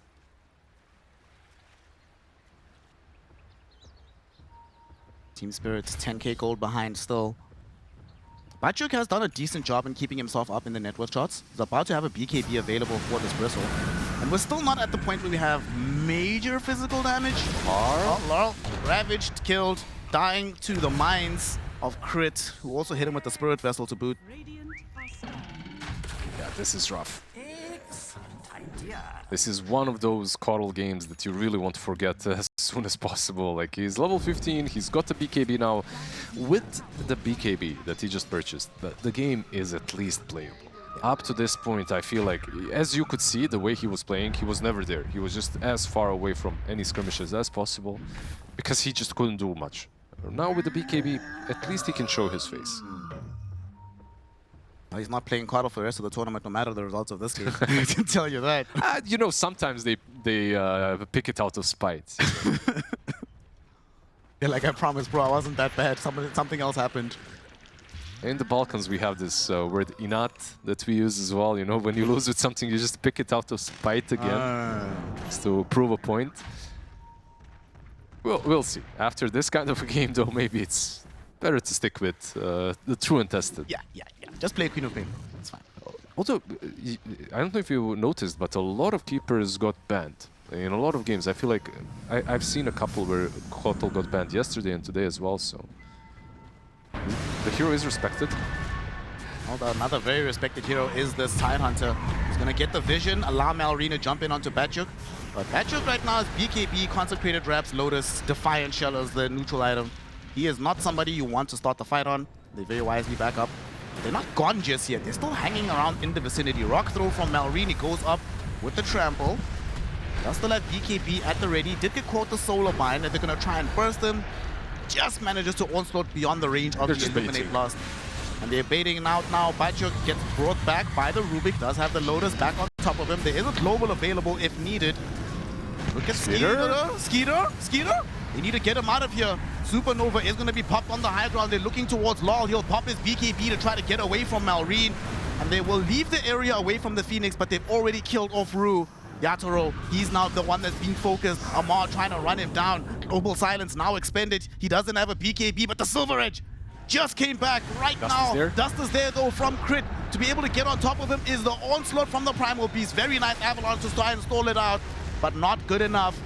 Yatoro is down. Panto, he's the only one that could potentially get out of here. Rock throw doesn't connect. Alchemist stuns himself. Looking a bit drunk right there. Panto, he's just gonna slowly but surely get walked down. He cancels the Sun Ray very wisely, trying not to give the spell away to crit, but it will not matter. He ends up dead. And that is another major fight for Team Falcons. Yeah, absolutely. Like, you could see it was a long standoff. Like, they were just waiting on the high ground because they have all the techie mines, they can bait in, they can just... Like, the high ground defense for Team Spirit is still formidable. Like, they can do it, but being this far behind, I feel like and versus these kind of heroes, eventually it didn't even matter. They just forced the high ground. Alchemist self-stunning actually kind of baited them to be a bit out of position. So Coral, even with the BKB, like, he couldn't really do a lot. Like, he was up front, but instantly pulverized, lost most of his HP, had to run back. Like, it's a scary thing to see that they were able to just breach the high ground the way they did. Batyuk? And they're breaching Batyuk as well, despite all the items that he has. He is still going to end up food. Didn't even bother popping the BKB in that situation. Crit, solo bind on top of him. Laurel trying to chase him down. Crit's going to get out. You know who I actually blame for this game? Like, if they lose for Team Spirit? Laurel must say, guys, it wasn't me. The panel kept saying we want Alchemist to lose again. It was a caster's curse. It's not my fault. It's always the panel. And the casters, when the game isn't starting. When the curse is made, of course. But yeah, when I look at the items from Coral, he actually is going for the Aghanims. I'm not sure if he goes for it next or goes for Octarine first. Rock throw, through. Dead man walking. God. Bro, he's 13, 1 and 8. Are you kidding me? They're just way too massive. Like, he's got these consecrated wraps. Besides them, he's sitting on 3.7k HP, Tidehunter as well.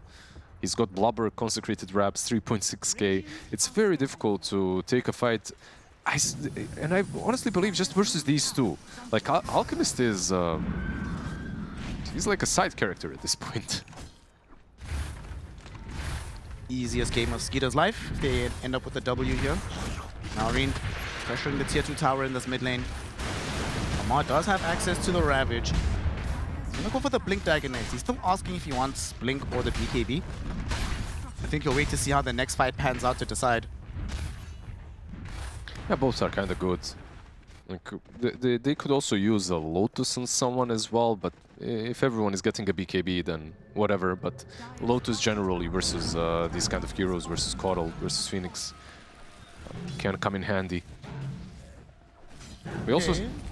Silencer just bought Midas. Like back in the day, let's go. You sort of got it, right? Because you're like, okay, you're going to get the bonus experience, get to 18 faster. But that's not the way it is now. So what's up with this, OG? Well, look at his chart. It's... he's bouncing. So that's for the attack speed. I see. Skeeter getting chased away by Ru and Batyuk, but they know that Maureen will come back with the global silence in tandem. They kill off Ru very easily. Crit as Still well have the on top. pulverize ready for Batyuk. Top side of the map, Crit is taking down Panto. Back to the middle, Batyuk gonna find his life being lost here. Or will it? The BKB seems to have protected him long enough. Amar gets slowed down by the solar bind. Still end up jumping in to kill off Batyuk, but now Amar got broken in by Yatoro, but they lack the damage to really punish him. Skeeter, now he wants to get involved into this fight, putting in hits onto Yatoro, stuns him up as soon as he can. There's no BKB available, so there's no Tiny to live. He is down for the count, no buyback for him. Laurel gets sent back to the fountain. It's a wipe. So it just ends up being a 4-5 hero wipe across the map, Liz. Yeah, they're glyphing, but I was honestly expecting a couple of Gs to maybe even be dropped in this kind of a game. It's an absolute beatdown. They still have Aegis for 1 minute and 30. Like, this is a very simple, I would say, mid push at least. Phoenix and Techies are up. They can delay it a little bit, but they can't really approach these heroes even. Like, you can't show your face. If you show it, like, Primal Beast can just blink in, even through the mines. I don't think that he cares all too much. Disciplined Gaming, of course, tier 2 bottom, tier 2 top, still a lot of objectives to take across the map. As a reward for all their efforts, Ty just picked up a BKB. Did he buy the BKB and the Blink at the same time? No, just the BKB, okay. Alchemist has the full Abyssal Blade now. And this Roshan, this Aegis will expire in a minute. They've accomplished a heck of a lot in that minute.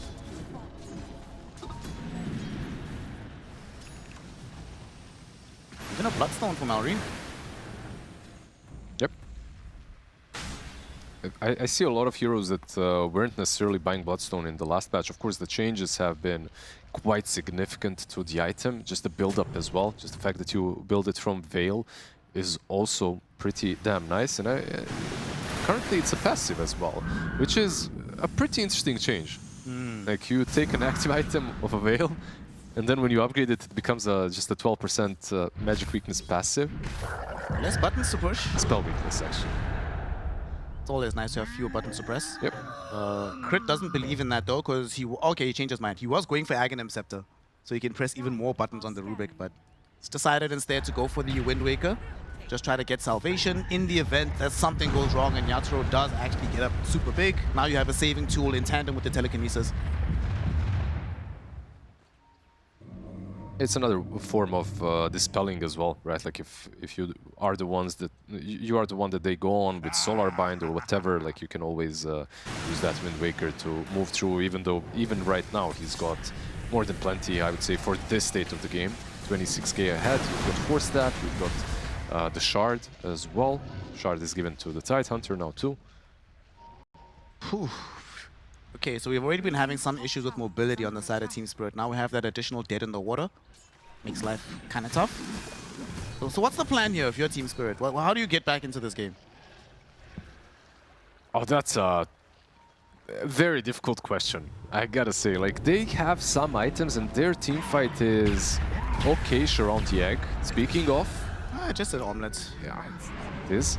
They did complete the full axe on Caught. And I call this like a despair axe. This is like when you're playing Keeper of the Light on mid, and you buy Aghanims this early on in your item build, it's despair Aghanims. It's like, I know what I am. I'm a glorified support. Bro, these blasts are doing literally no damage. Like, it's not hurting them at all. They're just here chilling.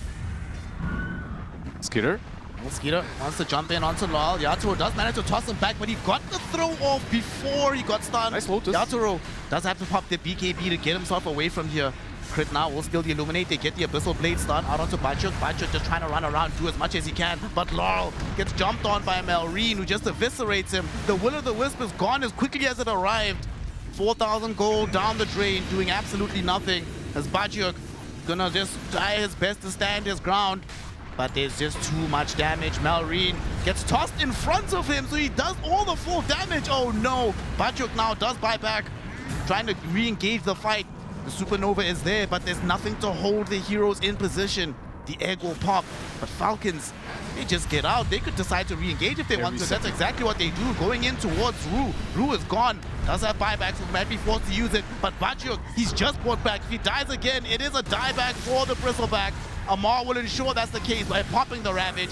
They do find that kill. Yatoro dusted up. His Silver Egg won't save him. He ends up dead. GG is called. We are going to a game number 3. Yeah, finally. That's our first one. It's our first game 3, and it's with an Alchemist win, by the way. 4th game of an Alchemist in a row. Finally, the hero does manage to take the double. Game of this series with Snare and Lizard. Thank you very much, Shiva. Our first game 3, Big Liz. We're going to finally get to see a full resolution of a series. And I love both of these teams' last picks. On the one side, you get this Weaver. Wholeheartedly agree with the panel. Buy Desolator. You have Chen on your lineup. You have Bristleback on your lineup. The benefit to having negative armor is extremely large. But on the other side, you told me, you promised me that you're going to list the reasons why this Ringmaster is also so good for this game. I mean, absolutely. It's just good for... every single spell in this game is really good, right? Like, you get Escape Pact versus the Sand King versus all of these heroes, which is good. You get some Tame the Beast, which is probably... I mean, the spell that you max out very early on, but the smallest of reasons, then Impalement Arts. Like, just super good versus everyone on their side. Not only good versus heroes like Sand King and Bristle because of the percentage-based damage, but also really good versus Chen, which could be one of the reasons why they're opting to put him in that lane. Because you don't deal percentage-based damage with Impalement Arts, right, versus creeps, so it's a lot easier to take them down, a lot easier to deal with the Zealot as well. So yeah, overall, I really liked the last pick Ringmaster. Of course, they focused on the Treant and the Pugna that got banned out, but Ring is played. Like, he's played quite a bit recently, and he's in a good spot. We'll see how this Ringmaster pans out in this game. Down bottom, already see Skeeter putting in some pressure onto Bachuk. I'm also very happy that Bachuk is playing a more active hero, right?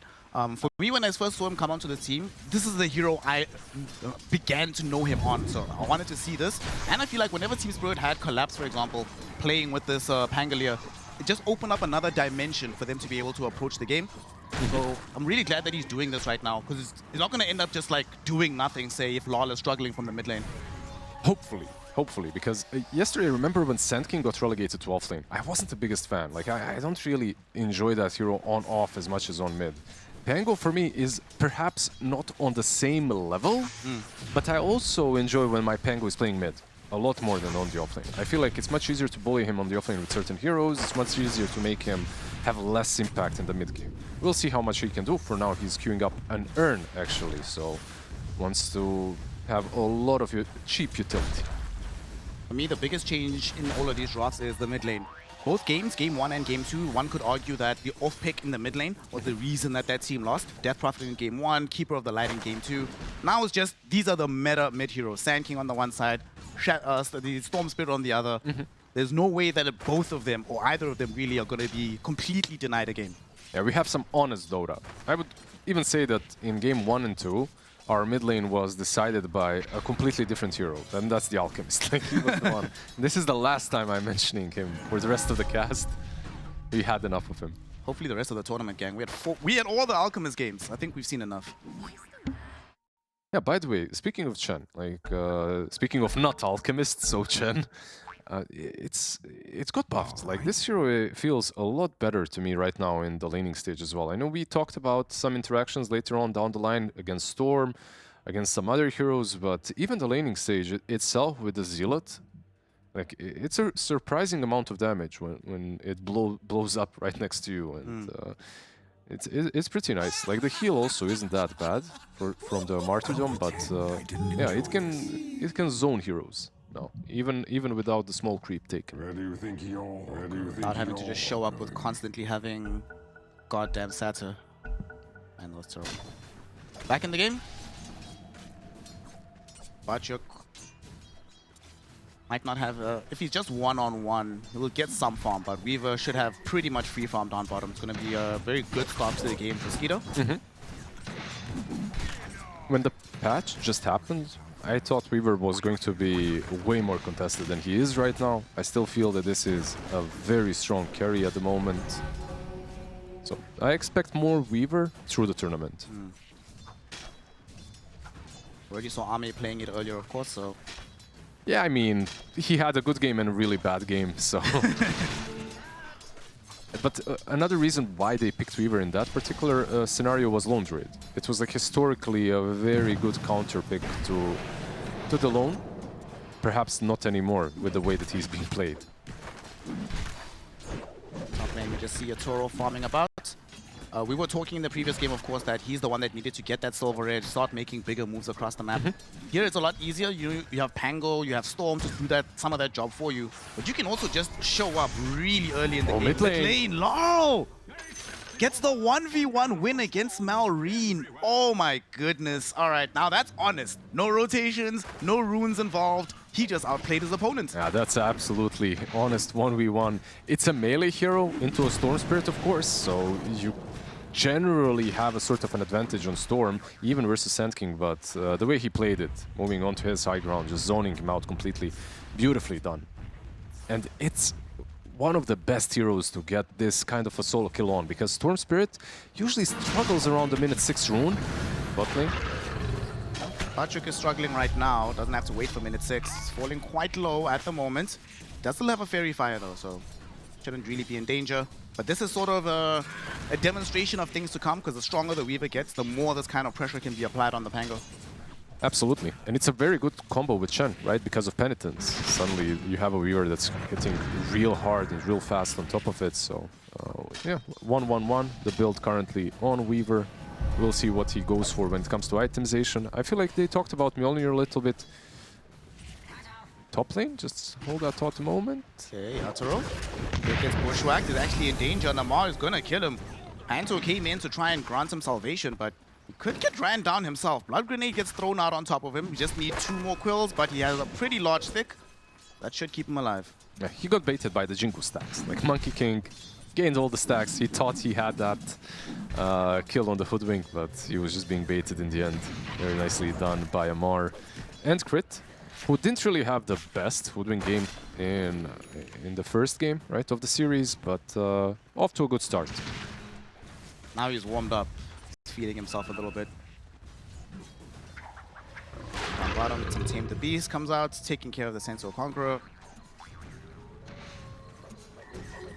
I think both sides will still be happy to be able to get their farm, but it's like they actually just want to go for kills here. Want to play high tempo with this Monkey King. They did not manage to get the initial jump from the trees. So the tree dance into Primal Spring will come to nothing in the end.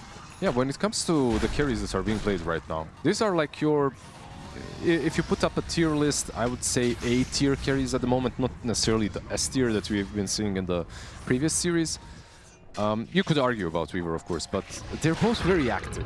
Yeah. Like that's one thing that can be said. Both Weaver and Monkey more or less go for a very similar item build. Of course, on Monkey King you can get an item before the Dezo, something like a Mage Slayer perhaps, but on the Weaver, I think on the panel they talked about Mjolnir. I think that's like old stuff from the previous patch. Dezo is almost certain now. Mid lane. Thanks indeed. Well, we'll be able to bottle that Arcane Rune. Should be fine in the end, just slips himself away. Well, you will be pleased, Dweeha and T-Governor. Very excited to know that he has indeed queued up the Desolator. Top lane, Nyatoro, his death might be queued up here. Amar is on top of him, and he's not able to get out of this yet.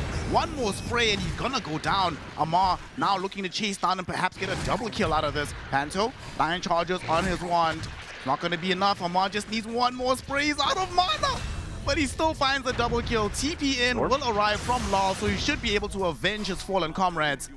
But nonetheless, Amar showing us that yesterday's performance on Bristleback was not a fluke. This man is a monster on this hero. Yeah, absolutely beautifully done. He's got the double bracer and the double gauntlet, so he's just absolutely massive on the top lane, sitting on 1400 HP, able to just dive the Monkey King the way he did and the techies. At least Storm gets some galvanized stacks, so that's nice.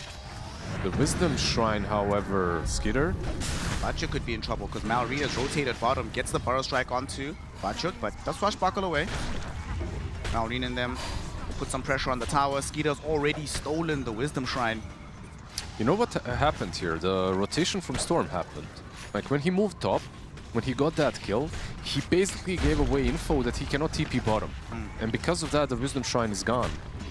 These 2 supports, Techies and Ringmaster, will have to be a little sad after the minute 7.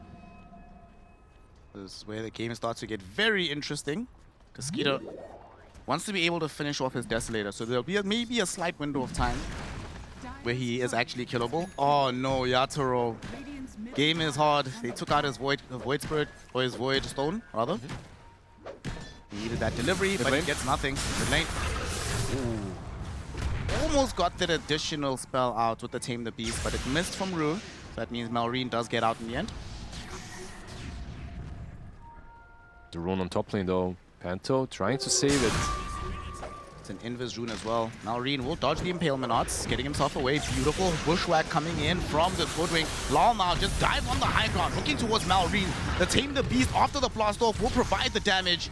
Malrine is gone. Panto might die here, but no. Rue tried to save him with the Escape Act. It's not going to be good enough. It's only level 1, of course.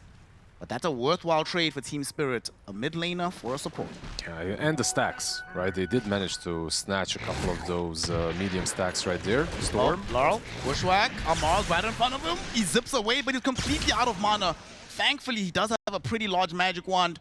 And Amar realizes that the distance is too large to close. Will allow Laurel to escape. What's scary is I wasn't sure if Amar is going to continue or not. The way he's playing this Bristle, like I wouldn't be surprised if he just went and dove in the tier 2 tower. So he didn't dive, playing it a bit safer this time around. Sand King has rotated top though. top tower Yatoro is jumping away, not gonna get put out by this. Malrine will show, clear out the wave. Mid lane, crit. They're gonna kill him? Yeah, they got him. Nicely done by Lal, able to get the catch there, but Skeeter's chasing in. He wants to find revenge immediately onto Rue. Gonna be able to hit him with the Geminate attack. Bugs even unnecessary. That's what you want to see out of the Weaver. Whenever opportunity is available, show up, get that easy kill to juice your overall net worth and experience. Absolutely, like both of these carries, I would say, are very similar in that aspect. Sand King. Pop with the ultimate directly into Panto. Doesn't kill him off just yet though. Panto is still alive. Was about to come back in with the blast off, but it's not necessary. Instead, it's Batchuk who comes through with the Rolling Thunder, first one of the game. Laurel though is in an awkward position. No! The Rolling Thunder destroyed the trees as Yatoro was entering the engagement. It stuns him up. It's actually going to get him killed. That is the worst luck ever. Sorry, Yatoro. Come in at the wrong moment and he ends up losing his life for it. And Batchuk, the man responsible for his carry's death, might not survive this fray either. Skeeter directly on top of him. Did manage to get rid of the bugs though, so he should be fine. Yeah, couldn't really continue that chase. He didn't have ulti, he was dropping pretty low on Weaver. And although they don't really have too much catch, they have a lot of burst damage. Techies, of course, being a big part of that burst. Well, Yatoro, at least he got his Void Stone back. Should have the Perseverance completed in a moment. Now they're moving bottom. Maybe they can get a quick pick here onto Snake King. The smoke will break. Rue sees him. Snake King caught with the Impalement off, tame the beast. It's taking longer than Yatoro would like, but nonetheless, they do succeed in getting the kill. Two carries more or less just, we talked about earlier, mirroring each other's movements. We were already on the top lane trying to pressure the tier 1 tower. Same goes for the Monkey King. Already moved out of the top lane danger. Got a kill on Chen. They're moving back in. They want to get Batchuk. They see him now. They have the Burrow Strike. He just swashbuckled. He does not have the Rolling Thunder, so his life is forfeit. Malrine is playing with such an absurd pace in this game. Yeah, he did have some stacks that were stolen from him. He has the stun. Okay, nice stun onto Panto. He should be ending up dead here. Die right in front of the Twin Gate. But on the other side, Laurel did end up making the jump towards middle with the help of Rue, and they did bring down Crit in the mid lane. The supports are really not having a great time this game. Everyone is just dying, and you know, we talked about Hoodwink in the first game, and we praised him when he had 0 deaths. Now he's 1-4 already, poor Crit. The same can be said for Panto though, on Techies. Literally the same score. Laurel, him and Malrine will play around each other for a second. There's a bushwhack, but no sharpshooter available from Crit, so Laurel will be fine. There's just a lot of mobility on both sides, right? On one side you have Sand King with the Blink Dagger, pretty early one as well. On the other, of course, Storm, 7 Galvanized stacks. He's got Kaya, he's got Soul Ring. It's hard to get away from him at this point if you're Chen or Hoodwink. Whoever he finds, you're most likely dead. You like this mage layer on your Toro? On the Monkey King? I don't mind it, but they're doubling down on it. Tango is buying one as well. Gonna come directly on top of him. He should end up losing his life here. Law has enough mana to make this happen. Last bomb chasing Amar. Oh, Law gets a wicked 6 streak, but definitely more effort than he expected to incur on that move. It took them a bit, but when it comes to Mage Slayer, I think it's good. Like, even when you buy it on 2 heroes, whatever, it's still fine. It's a fantastic item for Pango. It's really good on Monkey King as well. I guess on Pango, you could have maybe opted for, I don't know, like a Diffusal if you're not going Mage Slayer, right? But just a lot of value that you get from the stats from Mage Slayer as well. The region as well is pretty damn nice. Trying to just move around the map quickly as Malrine smokes up with Crit. This is the kind of game we're having, Liz. This is just going to be high octane game. We're going to have like 7 million kills at the end. I don't have any positive vision on any of the Dire heroes just yet, so they're going to run into the jungle. Rue is not nearby. Panto was just slightly scouted by the Observer Ward, but he's too far away. Instead, they ping out to the top lane that they want Batchuk. Unfortunately for them, the Mines of Panto are an early warning detection system. Batchuk knows to get the hell out of there. Well, he's not really... Okay, now he is. Now with the TP, he is definitely getting out. I was thinking that maybe he's considering the 14-minute Wisdom Shrine. It looked like... It looked like that was the case, but yeah, in the end, bails out. while all this is happening, Skeeter did complete his Desolator. So we'll certainly be seeing him try to get involved, get those charges up.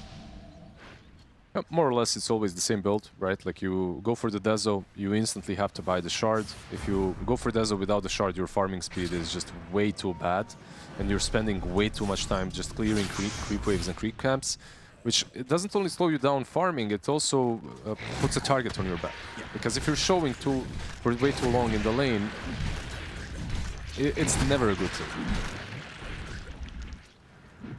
The question is, though, OG, is he gonna buy the Hydra's bomb? Eventually he might. Like, honestly, it's not a bad item on him. Literally, when I read the patch notes of Hydra's bomb, I was like, oh, this is for Weaver. I have to build it on this hero. This feels very nice. Yeah, like a super late game item, Yeah. right? For him, yeah. It can work out because usually you buy Dragonlance on Weaver, but you don't necessarily need Pike. It's not one of those heroes that has to buy Pike. It's good on him, but you can even keep the D-Lance for a long time. Panto. Some trouble. Weaver gonna get his first Deso stack, it seems. Just needs a couple more right clicks, but the Escape Act will prevent him from getting the full chase on. Very nicely done there by Ru. I mean, Escape Act and Reactive Taser. This spell feels so damn good. And the fact that you're maxing it out, by the way. When you're playing techies, you're going for 1-4-1. It's just ridiculous. Usually this hero was all about the mines, all about the blast off, but yeah. Not anymore. Bar strike onto Bachuk. He's gonna get himself bushwhacked, sharp shots, and killed off by Skeeter. Much obliged. Thank you for the charge. Radiant are scanning. And Bachuk, outside of that one skirmish we had on the high ground, we haven't really seen him be able to get involved thus far in any of these fights. Yeah, I feel like he needs someone else to start things off for him, so that he can use his rolling Tundra effectively. But also, like, you can say a lot of things about Falcons, but the way they're playing right now is super fast. They're finding him across the map, and also their execution time is like in half of seconds. They just take like this techniques. Heroes die way too quickly.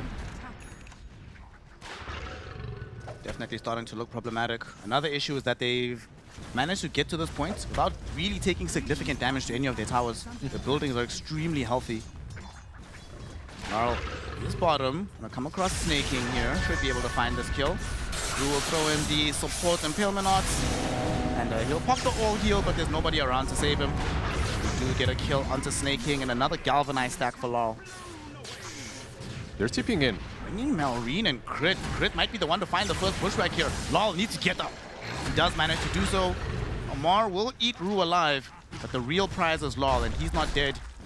He does have a double damage rune, so he's really thinking about it. He doesn't want to leave without at least trying something here. Yeah, he's still sticking about, but no one is connecting. At least no one currently. Monkey King is still farming his Deso. He's in the triangle. Techie is farming mid. Pango on a completely opposite side of the map, so... Smoked again. This will not stop. The skirmishing will continue until morale improves. They're thinking about jumping in middle onto Panto, excuse me. Oh, he actually manages to dodge the initial barrel strike and the bushwhack by blasting off into a safe location in the trees. Yeah, very nicely done by him. This is the first time that they managed to dodge one of these moves, right? And a pretty good dodge at that. Of course, you did dodge the move, but you at the same time are losing Roche. These two heroes take it way too quickly. You have Bugs, you have Nasal Goo, of course, as well from Bristleback, the Deso. Team Spirit, they don't feel like they're ready to fight fully just yet. Bachuk at least wants to get this Blink Dagger. And we want to finish off the Desolator for your Toro. Just need... Oh, he actually has it. Okay, does have the full Deso available.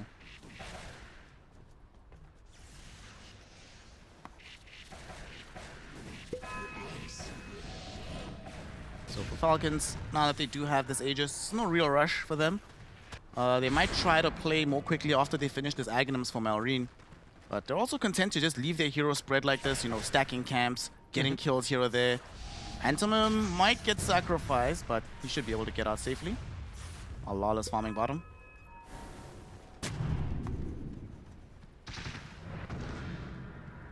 Dire's middle Both tower teams more or is under less attack. very symmetrical on the map and the way that they're playing, but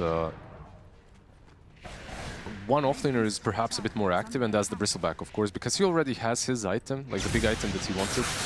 We're gonna jump him. There's the ultimate from the Ringmaster. He's hypnotized. Can they kill him before the ultimate? Yes, they can. Now Yatoro shows up, pops the Wukong's command. They want to make sure they can bring this man down. Skeeter, though, manages to get away. Bajuk wasn't there in time with the Rolling Thunder. So now they need to run. Barrow Strike from Malrine trying to chase in towards Rue. Panto's already been lost.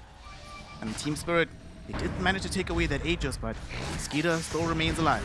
It's something, right? Like, you do take away the Aegis, so maybe after Techies has respawned, maybe you can take another fight. Mid lane, though. Bajuk is getting jumped on. Barrow Strike will connect on top of him. He gets bushwhacked as well. Snaking's on the other side, making sure that this Pango is going absolutely nowhere. He expended the Rolling Thunder towards the end of the fight, so they know it's not available. Nice and free kill for them. Bot lane, I mean, can they take this one? Probably not. There's no catch, right? Like, between the two, these two heroes, you don't have an Orchid or anything alike. They're thinking about it, putting in some damage onto Laurel, but that's just saying hello, warding him off away from the Tormentor, opening up space for them to get the free shot.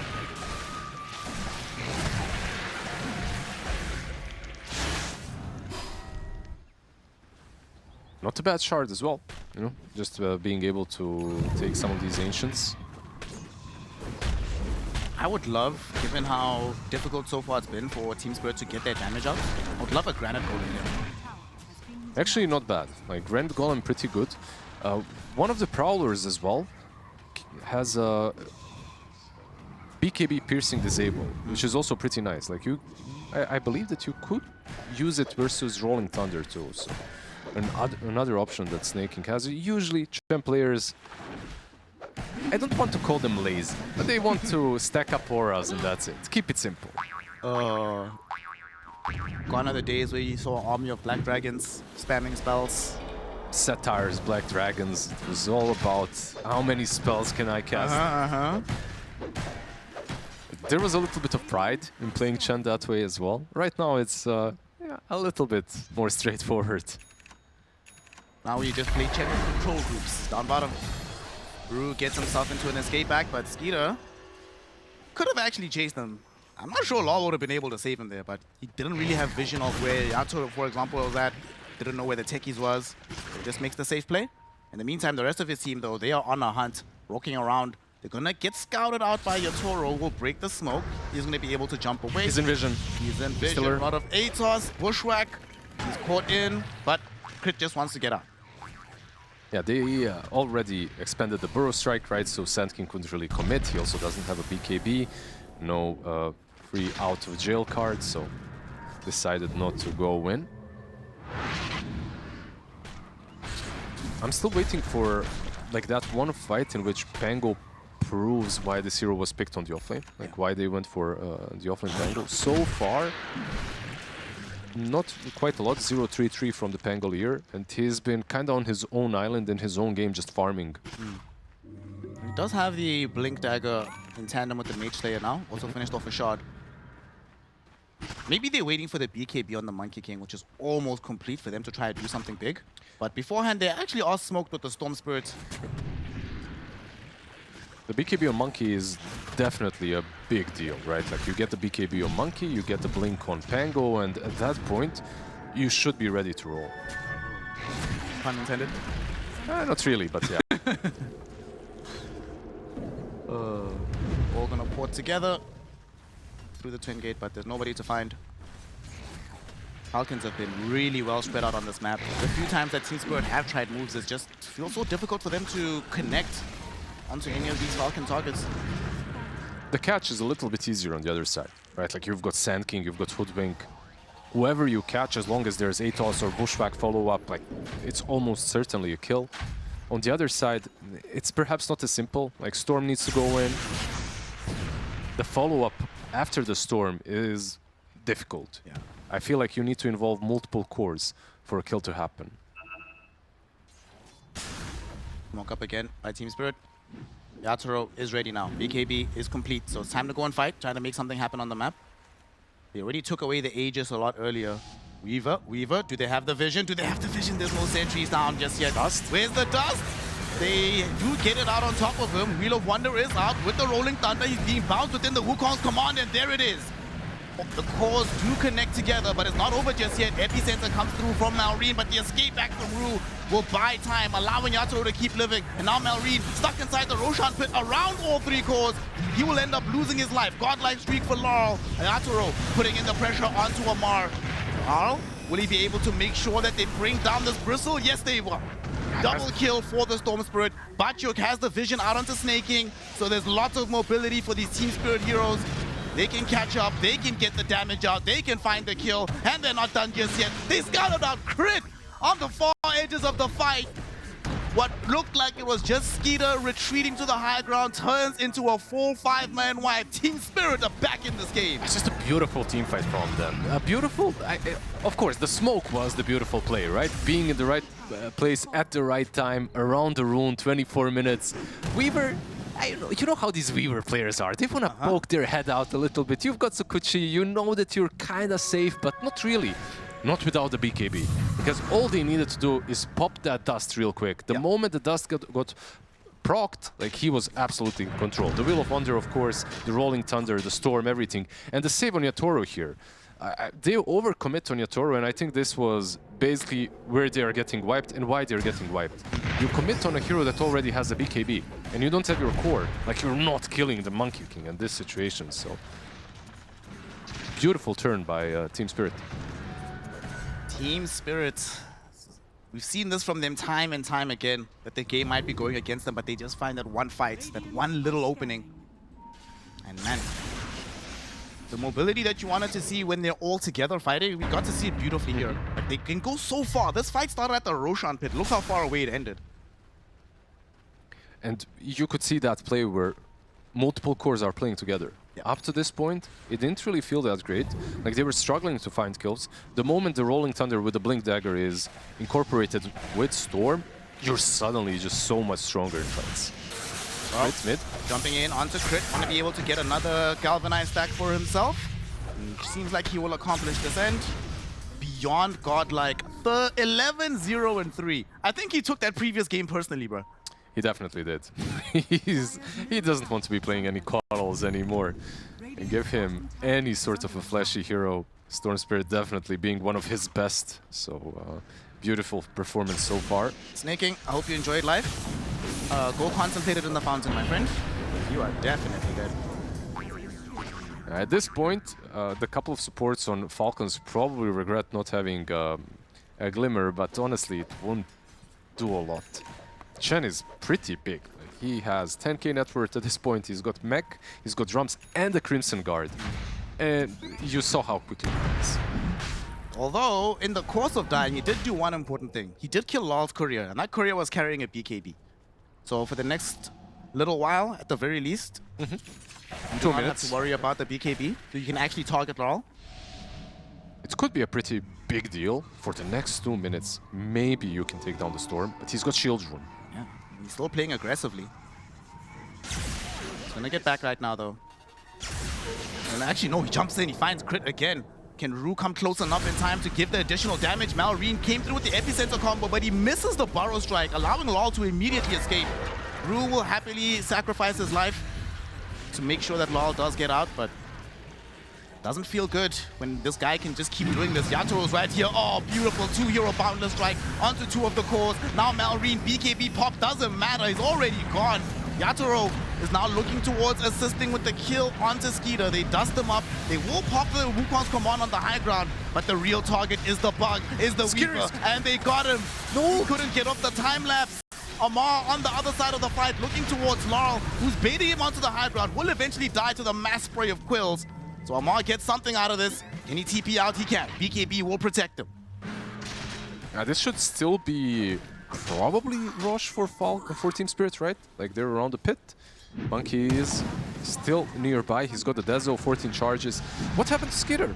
Like, he wasn't silenced. I think he just got surprised by the amount of damage that they dealt in a... Well, it goes back to what you were just saying earlier, right? Weaver players, I am one myself, right? You want to play the edges. You want to go as far to the maximum as humanly possible, but that does mean that any surprises and the entire play is ruined and you look pretty bad. Yeah, he tried to min-max it, right? Like he definitely did. Shield crash in the end, I believe, was one. And how this burrow strike? His burrow strike as well was kind of sad, right? Like it goes straight next to the Monkey King, doesn't connect on him. It looked like he BKB'd, but he didn't. And then Weaver as well, just overcommitting on Panto. This reactive taser is just disarming him 24/7, and in the end he just falls with the BKB even. He popped BKB too. Yeah, he had BKB. He wasn't silenced or anything. Ooh. Mistakes were made. Yep. Ma did at least salvage that fight by ending a massive streak. Look how much gold he got out of that. Good God.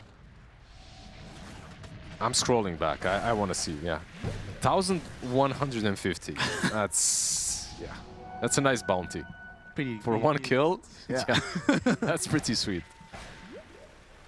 Dude, Amar's #2 on net worth. This guy on Bristleback, man. Honestly, it's an inspiration.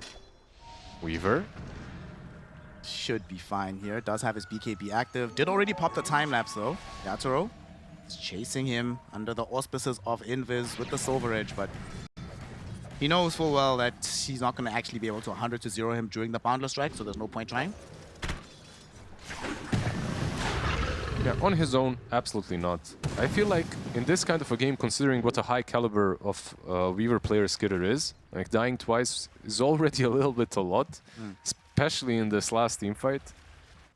But the game isn't going to get any easier for him. Momentum get taken by Team Spirit now. Gonna go the way of Panto on this techie, so we got the mud now. The Madman theory. Yeah, even more damage, right, from the techies, just being able to place it anywhere on the map on your own. It's an active ability as well, so pretty nice. But most importantly, I have to say, he's got greedy, and he's building towards a Hex. Hex just completely changes the game for Weaver, for everyone, when techies gets it. What do you make of the dual nullifiers coming out for Falcons on Weaver and Bristleback? Bristleback as well is buying it, isn't he? I mean, it's pretty solid here. Like, you are playing versus Ringmaster, right? Like, you kinda almost...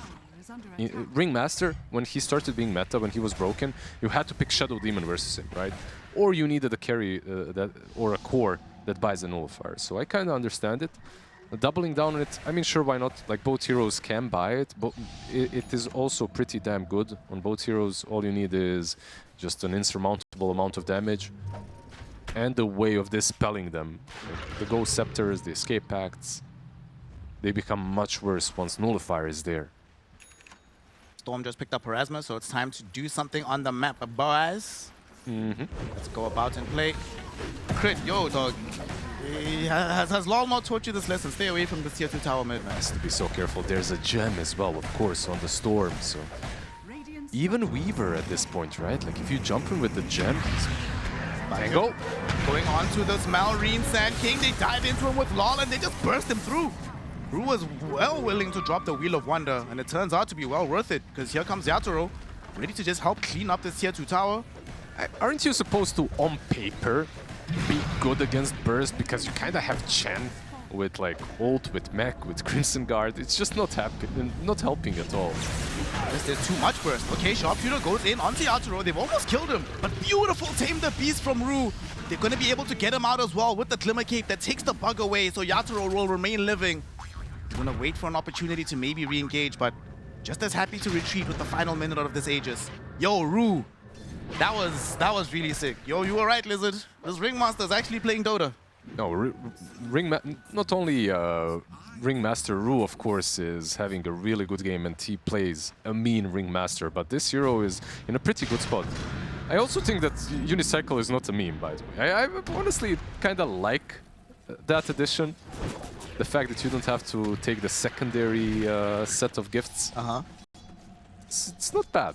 Like, the mobility is pretty damn solid, and it kind of covers more space than you would expect. Aegis is about to expire. Falcons are aware of it, so they'll decide to smoke up, try to punish, get somebody.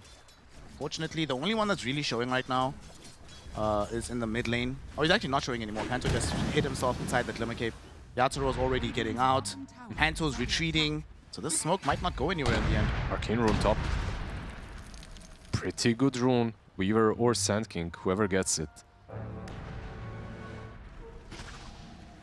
5k advantage is not the end-all be-all advantage, right, for Team Spirit. I still think that this game is very close, even though Team Spirit have been on the offense for quite some time.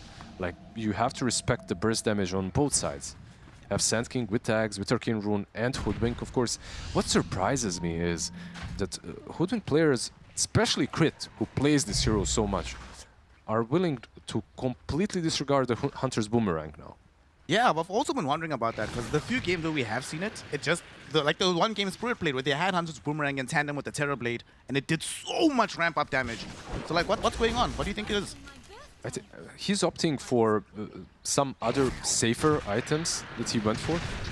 Maybe he was hoping to get it from the Tormi. You know, that's like every support's dream, that you don't have to buy the shard.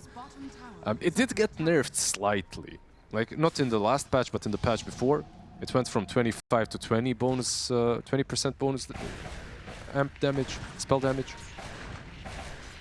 But I still think it's a goated shard. See if Falcons are going to be able to contest for the next Tormentor. Get it for free. In the meantime, both sides are going to swap on the map. As you said earlier, playing very symmetrically. Falcons will siege upon the tier 2 top. Team Spirit will siege upon the tier 2 bottom. Both of them get it pretty much around the same time. Yeah, and we'll see if this game will be resolved around the next rush. A minute and a half before it can even respawn, so quite some time away. He's almost got a butterfly on Monkey mid lane. They're going to go in onto Amar, and this time the damage really there. And all heal is going to help as Maureen goes on the backline with a huge Boros Strike epicenter. Eviscerates Rue, puts Panto so low that he's easy to kill off. Now though, with the Rolling Thunder, they're putting in their own pressure from Team Spirit. They're able to bring down Maureen, but Yotoro got caught by the Bushwhack, hit with the Sharpshooter. The carry of Team Spirit is dead. Batyuk forced to retreat. He's the only one that's going to be able to easily get out of here. Law's already beat a hasty exit. And Falcons, they found the opportunity, and they've displayed that they still have tons of damage to bring to bear. Absolutely, even though he died. 5.5k damage dealt. At some point, I think my PC was starting to freeze from all the damage that he was dealing, but the thing is, like, you're baiting on the Bristle, but the way that he reacts, he doesn't go on a target that's going on the Bristle. No, instead he's catching the backlines with the Epi, with the Aghanims, right? And just in an instant, the supports were gone on Team Spirit. If you don't have the support, suddenly all those saves are absolutely diminished. You don't even need the nullifier anymore. 40 seconds, no Monkey King, so they're going to try and press their luck here. Well, does have a lot to do on the front line between himself and Batyuk. Batyuk committing the Rolling Thunder on this one. Not really sure without the monkey. I don't think you can chase this. Okay, Falcons will at least respect that the Monkey King is coming relatively soon. They will back up. Back to an even game, bro. Yep, back to an even game. Net worth lead is insignificant. The lanes might need some attention on the side of Falcons. Like, top lane is, it's a triple range creep. Bot lane is also pushing in a little bit, so. Instead, smoke up. Both sides smoke up. Rush timer, right? Like, Team Spirit, they're unaware if Rush is up or not, so they have to. Well, they don't have the monkey with them. There's a tier 2 tower for him to TP to. Skeeter. We'll see Rue, of course. Just gets the straight D-ward, but is playing into a sentry. And another one. Started again. Hanzo goes in with the blast off. Here comes Batyuk coming through. Yatoro will TP in to try and help out in this fight. DKBs have been popped by multiple heroes, but Rue can't save Panto from the high ground. Skeeter's actually going to try and chase in after Rue. Gets himself to the low ground very nicely with the force off. Yatoro still invised up. Hasn't revealed himself in this fray just yet. But doesn't seem to find a good opportunity to make the forward jump. The Rolling Thunder's already down, so the fight is over. Yeah, no Rolling Thunder. The BKBs are still up on the other side. I don't think that you can still leave this area because of Rush, right? Like, still can be up. Laurel, and they're able to get the jump onto Skeeter. Tame the Beast is there, but he got off the BKB with the time lapse. Playing much more safe right now. Gonna put the bugs out into Yatoro. Nullified as well. Yatoro falling extremely low. Will pop the Wukong's command. Standing within it. He will stand strong. Zoning away Amar. In the meantime, Lal did the same to the heroes on the other side of the fight. Amar, his BKB is active. Malrine came in with the Epi. He doesn't get the Forest Strike on Yatoro, but the pulses still do enough damage. He is gone. Amar tried to kill off Laurel. Doesn't manage to finish him. Nonetheless, they did win the fight in incredible fashion. Dude, this Amar Bristleback, somebody stop this guy. I mean, the Bristleback, the Sand King, everyone playing their part. The Sand King with the Conjurer's Catalyst, with the 8% debuff duration and Timeless Enchantment as well. Like, he jumps in. Monkey, this whole fight, by the way, I was impressed by how disciplined he was with the BKB. He wasn't using it. Like this whole time, if they managed to bait out the BKB on Weaver and disengage without him using the BKB, that's a huge W. But Sand King, when he jumped in, he forces it. Yeah. Monkey still disappears. Like, he just died. Oof.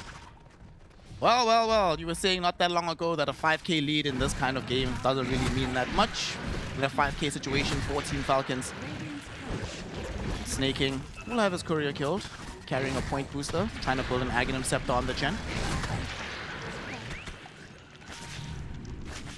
And we're seeing this again. We had the same situation yesterday, right? Where even though Spirit could get to certain parts of the fight, the Amar Bristleback provided such a massive source of attention. It just draws it all away from them, making the openings for Malrine, for Skeeter to be able to jump the backlines. Yeah, when you're playing someone like this Sand King, you just need someone to cook for you. You know, you need someone to steer things up. Like, you don't necessarily need an initiator. You just need someone to be in front and be like, look at me, I'm so out of position. You know, just bait things out, and he's been doing a very good job at that. Now there's 2 lanes of barracks that Team Spirit have to deal with. Falcons, it's definitely been touch and go for them, but in the end, looking like they might be able to clutch this one out. 23 and 23 on the kills. But more importantly, look how strong Skeeter is, man. He's gotten the 25 talent now to make sure that he's got the Sakuchi cooldown, so catching him is going to be an extremely arduous task. I really like the way that everyone moved from the Geminate hits as well into the Sakuchi cooldown. It's just way too good. Like, you're constantly in this. In fights, you're constantly applying your shard as well, which played a big part of why everyone moved away from it. A couple of years ago, if you take the Geminate attack and then you take the Daedalus, heroes are just melting. You're just destroying them, but with the shard you can do the same. He did indeed go Hurricane Pike, so he chose the safe option over and above the Hydro Bong. He can still get it. He can still get it, but nah, he's gonna buy Daedalus. Probably the better option. Or maybe MKB, the Butterfly that's available on your Toro. How big of a problem is it really, given how quickly he died in that last fight anyway? Considering that Sand King is the one dealing most of the damage, and he truly does not care about the butterflies, so as long as Weaver can hit buildings, that's all that matters. A ton of gold in his coffin. Skeeter gonna rush back towards middle because they maybe want to try and attack Laurel, who was forced to pop the BKB. That's very unfortunate. Well, he wasn't really forced, like he was the one forcing things, kind of, but yeah. Does use the BKB, 80 seconds, huge opening for Falcons. Oh, nice time lapse, getting away from the blast off. We do have Bancho trying to roll to the back line, but Malrine with the big epicenter combination goes to the back, finds Rue. That's refreshed. But they don't die just yet. The Wukong's command did provide enough of a bulwark. Falcons will stand off right now, waiting to see if they can get back in. Skeeter just wants to hit buildings for the moment. Laurel jumps in, they go towards Crit. Crit is going to be the first one to fall here. Buys back immediately though, he knows that they have a game-winning opportunity here.